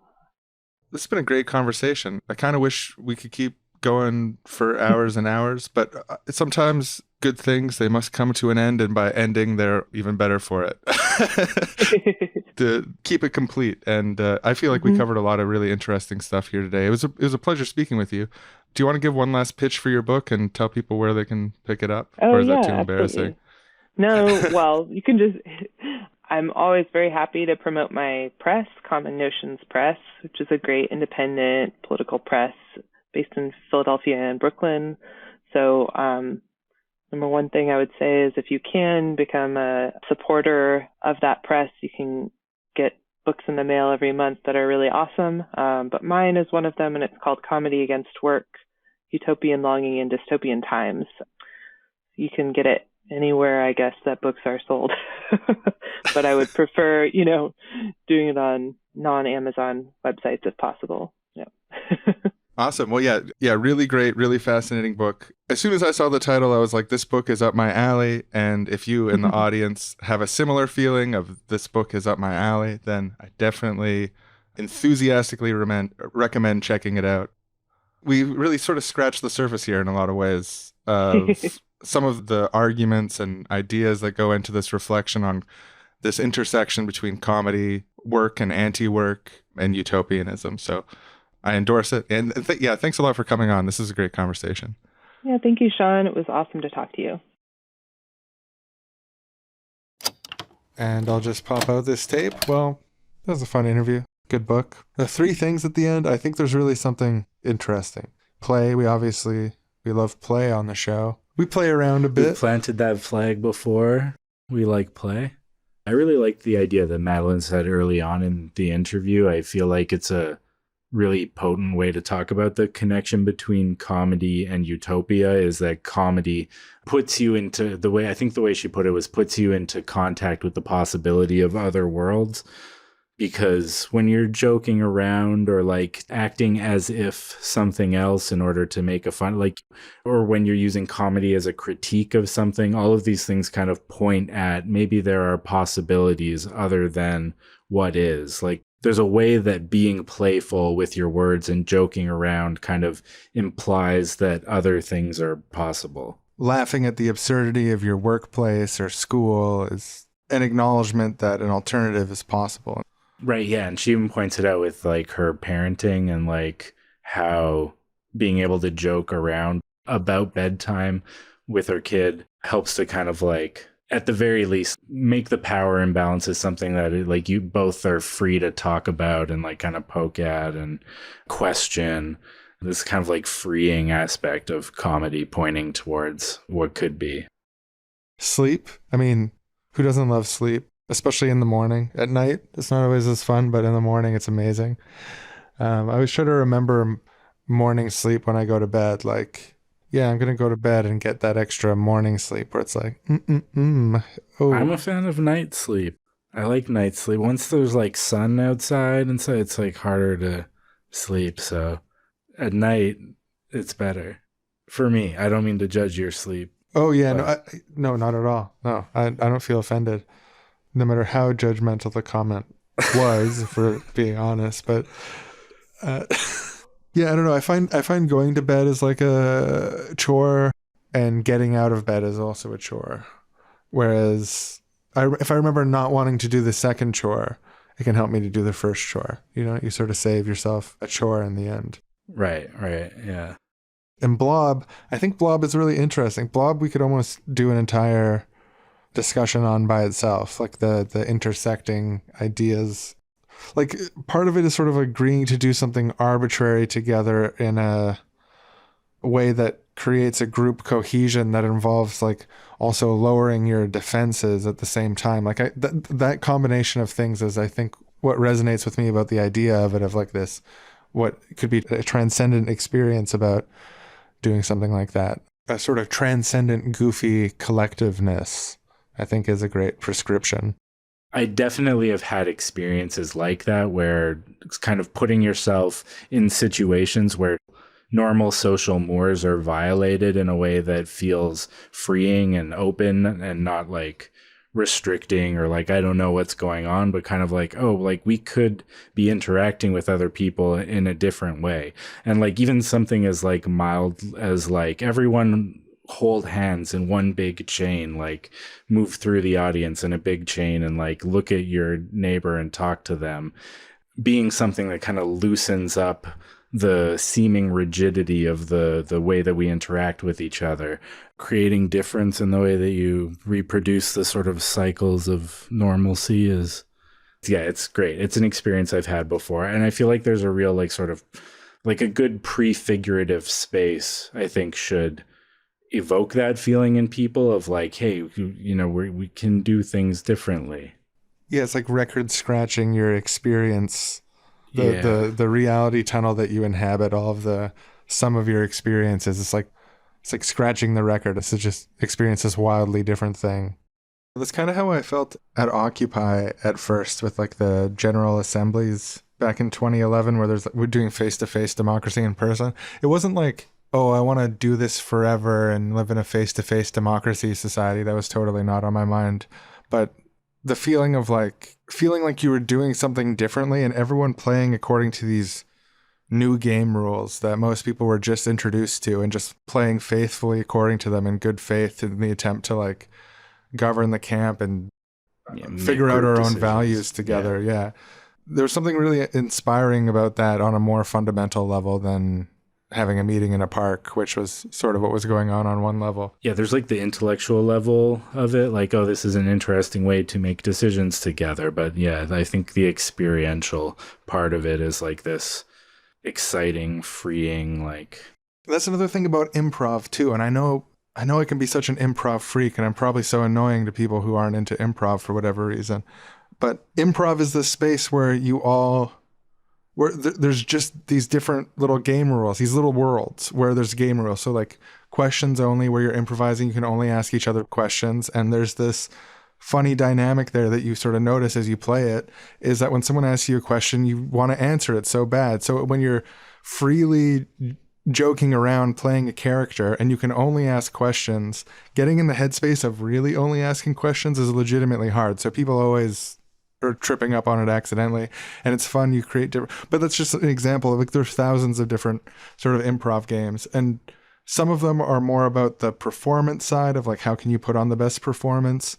But a lot of it is also about the participatory side of like, how does it feel to be in a scene and play together? And like, it creates these spaces of play and rules. And I feel like there's so much potential there, not just in, I think on one level, helping people to loosen up and get outside themselves, not take themselves so seriously, and like prevent this culture of like political self-seriousness that everywhere I've seen it in any sort of real life political context has been absolutely detrimental to the people involved around them. Is this over seriousness is not very helpful. And I think improv can help soften that to some level, the right kind of improv at the right time, loosening up before getting into the like stretching, intellectual stretching before you get into the serious conversation. But also just the general premise of creating game rules and ways of relating to each other that's different. I think this is maybe an esoteric interpretation of the blob idea, but this is what starts coming to mind as we talk about it over time. Cool. Well, we're out of time, folks. Yeah, we gotta get some sleep. That's what always happens at the end of our podcast episodes. We turn the mics off and get in put on on our big sleeping bed and hats and we do some honk me's. Change out of those fits into pajamas. Get the candlestick, and use it to walk around the house and navigate in the nightgown. Yep. So we've got this last tape. Do you want to pop it in? Sort of our closing arguments, resolving and finishing another episode of Seriously Wrong, which is made possible by the generous Patreon community at patreon.com/seriously-wrong. Yeah, let's wrap it up with a tape. Why not? Who's stopping us? Just slide this out of its little sleeve and pop it in. Remember tapes, folks, from the 90s? I do. I sure do. Don't know about these kids today. They remember. No, who probably does is Witty Observation. Oh, he remembers tapes. He remembers tapes. He sold a lot of tapes, yeah. And I'll press play.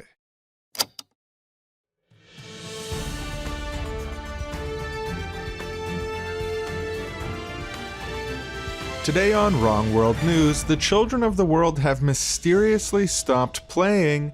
No one knows why, and it's causing massive effects across the global economy. That's right, stone-faced children around the world are absolutely refusing to play, and scientists have linked this phenomenon to a general degradation of the societal infrastructure of the world. That's right, the trains are not running on time, the electrical grid is browning out, planes aren't taking off, and the sidewalks are crumbling. Study after study is showing that there's a direct causal relationship between the children ceasing their play and the crumbling of infrastructure and social relationships across our society. That we know for sure. Yeah, as far as what's causing the link, difficult. And what's causing the children to stop playing, that's another big question mark over scientists' heads, they tell us.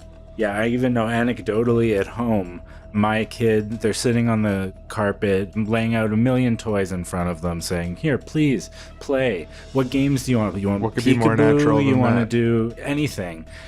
Just won't play, won't even move. They'll eat, poop in their diaper, all those other things babies/children do, but won't play. It's disturbing. My producer tells us that people have been hitting us up on socials at Wrong World News and sharing stories. This is from Therese123. She says, "My two boys have stopped playing for 6 days now. This is so unlike them. What is causing this, and what is the relationship to the secondary things in the economy that have been so proven by scientists?" So thank you for the question. We don't know. We don't know. These are the exact questions that scientists are trying to ask, and they keep asking it, and then the answer is, I don't know. But there is one person who says that he knows what is causing the problem and how to fix it. President Fascist leader Witty Observation has announced a press conference where he will be explaining the launch of a new program that he says will make the children pick up those toys once again. Kids suck. They do. Kids suck. The one time you want them to play, you can't get them to play. That's why I've always said this. Kids suck. What? I'll say it. I'll say it openly. You can't trust these kids as far as you can throw them. They're stinky. I hate them. So I'm launching into action with a serious proposal, and I've double and triple checked this with all the top experts. We think we found the root of the problem, why the children have stopped playing. They're lazy. They're lazy kids. And I take no pleasure in saying that. The children of our nation should not be lazy. They should be industrious. But even play is a type of work.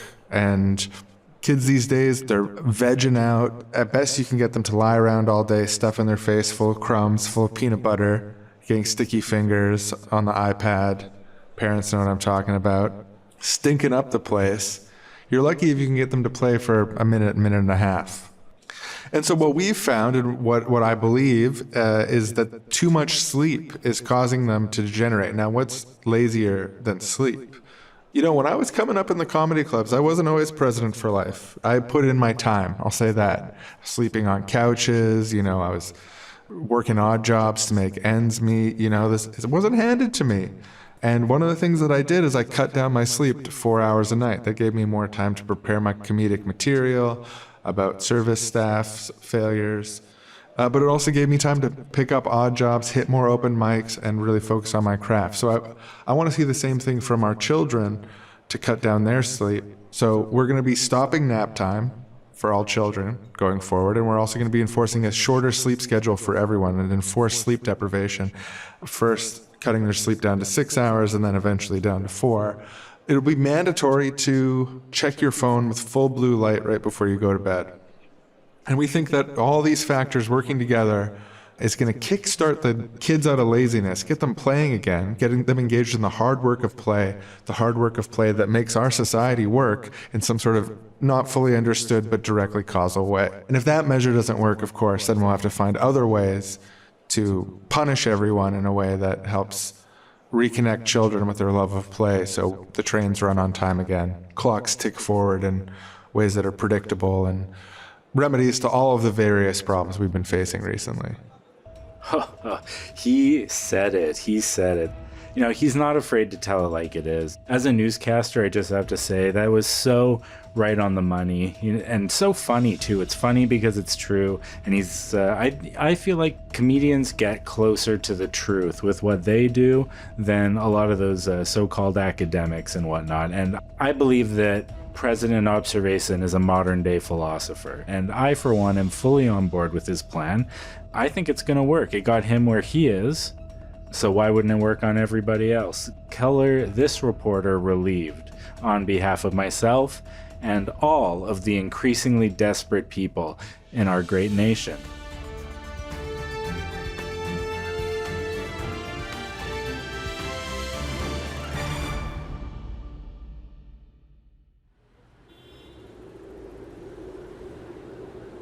Hey, fellow citizen.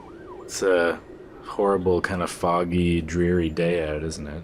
Yeah, I know my burlap patch outfit is completely soaked. Yeah, it's cold. I got holes in my shoes. Ever since the kids stopped playing, just the holes in all my clothes. It's so... The machinery to make new shoes, it won't go. Doesn't work like it used to. Yeah, things are rough all over. It's I've been living out of my car, actually, ever since... Yeah, me too. Yeah, you have witty observation banned living in houses and apartments because, that's how he came up working out of a car, so everybody's gotta... Yeah, give everyone the road comic experience and the kids might start playing again. I mean, just because that worked for him in the 90s doesn't mean it solves everything, right? But... Yeah, well, I'm working this new job, but they won't pay me until I put in my time because there's this, new statute or something signed by Supreme Leader Observation where he's saying that, you can basically not pay people for a really long time for them working because they need to put in their time. He says that's how it works in the entertainment industry, and that's what made him such a great leader. So that's why I'm wearing the burlap, and I'm cooking this is actually a can of rejected beans. So these are the beans that are too misshapen to be in a regular bean can. Yeah, I hear you about the work stuff. It's horrible. The new corporate culture mandates he's been putting down where, bosses and customers and other employees are encouraged to kind of make fun of each other, abuse each other, bully each other, heckle one another, it's called. It's to help them toughen up and get a thick skin, build character and stuff. It's... When it first came in, I thought it might be pretty funny, but honestly, it just hurts my feelings, and I'm sad every day that I'm at work now. Yeah, I got sent to Human Resources because I didn't laugh at a joke about someone that I don't know, I just felt bad for them. You shouldn't harp on them for so long. I don't know, I didn't laugh, so I got a strike on my record, so... Right, oh yeah, that not laughing at officially funny joke stuff, it's too much, it's too invasive. I heard Witty Observation was actually having models developed of tiny little robotic fingers everybody would be outfitted with that would tickle you if you're not laughing at it when you're supposed to. I don't like that. Yeah, I'm concerned about the mechanics wing of the Observation's child playing policy. I heard that they're developing cyborg marionette strings that can forcibly move children around like a unmanned aerial drone, and Witty Observation said that it's their last option, that it's the last feasible way to get the economy moving again, to get children playing again, is actually to force them to play using cyborg robotic implements, even against their will. Right, but yeah, will that even work though? I feel like scientifically we don't know what the connection is, but to me, if the kid's heart's not in it, if they're just being marionetted around, I don't even know if that'll help the economy. But... No, I agree with you. The kid's heart's got to be in it.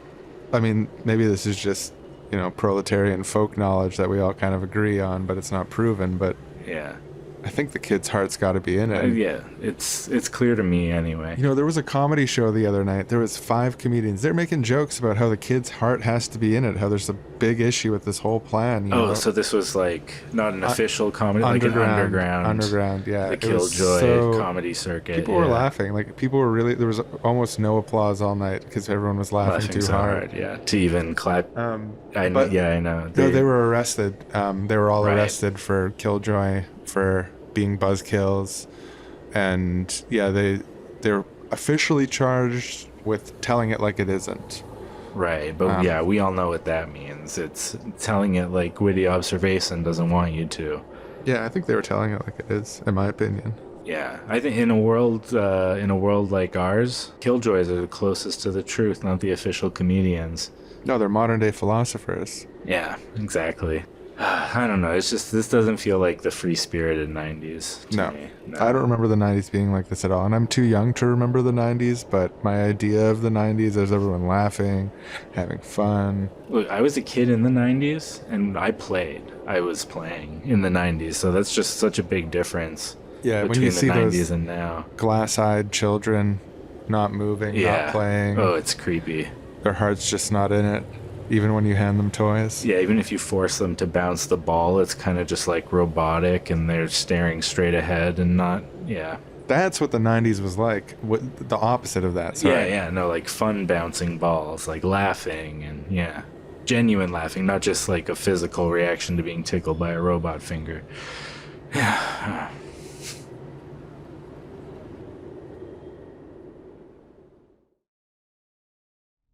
Knock, knock, knock. Mr. Observation, sir. President, Leader Observation. Come in, flunky. Thank you, sir. Yes, I, Nice haircut. Did you say, give me the full clown? Yes, I did, sir, just as you instructed, sir. Perfect. Yeah. So, as you know, we've had everyone fitted with the marionette cyborg strings, sir, and they're performing all the actions that we programmed to. Everyone in society is now perfectly in tune on a electrically powered schedule that you've designed, but things are still not working well. The children have been playing, but the trains aren't running on time, the planes aren't taking off, the infrastructure is still crumbling, the clocks are still ticking oddly. It's best we can figure, sir, is that it's because their hearts aren't in it. All right, well, we need some sort of techno connection. Can we maybe make a circuit to their heart? Get the guys on that. The scientists, they've already been on that, but the issue with that is that they haven't had any creative ideas for months now. It's part of the general degradation of society. Once the kids stopped playing, the scientists stopped having creative ideas in order to fix these problems.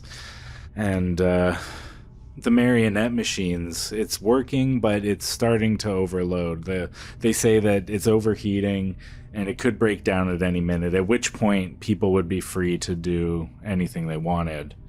The whole plan could fall apart. Well, if we can get their heart in it, then the children will play, the scientists will get more ideas, people will laugh at my jokes again without us needing to get them with the tickle machine. So I'm not seeing any way out of this unless we can, connect the children's hearts to the get their heart into the play. Right. Okay, sir. I'll yell at everyone more, try and make it happen. But can I just say that you look so tired? I know it's not my place, but have you slept? Yeah, I have. It's been a few days, but makes you work harder, right? Yeah. Right. Yeah. That's what you always say. That's what I always say. Yeah. So, okay. Well, what is that? I'm not sure. What are the little people up to now? Whatever it is, it wasn't programmed into the machine. It seems to be coming from the village. Maybe if we open the window, we'll be able to hear it better. One big blob. Oh, they're all holding hands. Ooh, wouldn't that be slightly sweaty and uncomfortable? Do they even know the people they're holding hands with? I don't know. Yeah, that's weird. That is definitely not. But there's something about it. It's kind of interesting. One big blob. One big blob. I don't know what they mean by that. No, me neither. It's really different from what they usually do, that's for sure. Yeah, it's different from what they've been told to do. Weird.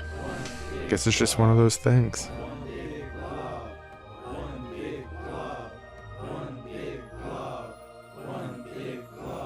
So, grandson, the marionette machine got overheated and it was destroyed. And one by one, all across the land, people started blobbing instead. They stopped doing the work and started blobbing, doing something different and strange, opening up new and profound possibilities. And that caused all the children to start playing again.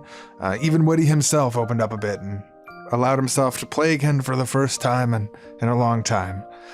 He stopped trying to control people, stopped trying to make everyone laugh at him through tickle machines and other elaborate plots to soothe his own ego, and stopped trying to control the outside world and make it a reflection of himself, and instead focused on what he actually loved about performing, the thing that brought him into art in the first place. And politically, he ceded control of the institutions of society to democratically run councils and confederation, and they reformed society into a library socialist layered direct democracy, and created the society that we have today. So that was all part of your grandpa's life. That's what happened eventually with witty observation, the centrist mainstream 90s comedian come right-wing 2020s comedian come fascist leader. And did witty observation ever face justice for what he did? Yeah, he committed crimes against humanity. He admitted such in the People's Court, and voluntarily served a prison sentence for the rest of his days. And he said he thought the process was fair, so he just willingly did that. After opening up a bit, processing some of his baggage, playing more, goofing off a little more, not trying to control everything, he ended up in prison. He was quite happy with that. He died. He's dead now. He's been dead for quite some time. The end. Wow, that's an amazing story. Did that really all happen, Grandpa? Yeah, I'm leaving out some details, but it's a better, yeah. But yes. And did the 90s ever come back? No, grandson. Because the 90s never existed. What they were trying to reclaim, what they were trying to grasp was as much a feeling about how old they were at the time as it was about the characteristics of the society around them. There was no 90s to return to, and trying to seek a transcendent, beautiful past, like, for example, the 90s, is doomed to fail. It's a road to failure. Okay, Grandpa. Thank you for finishing the story this time. Good night, grandson.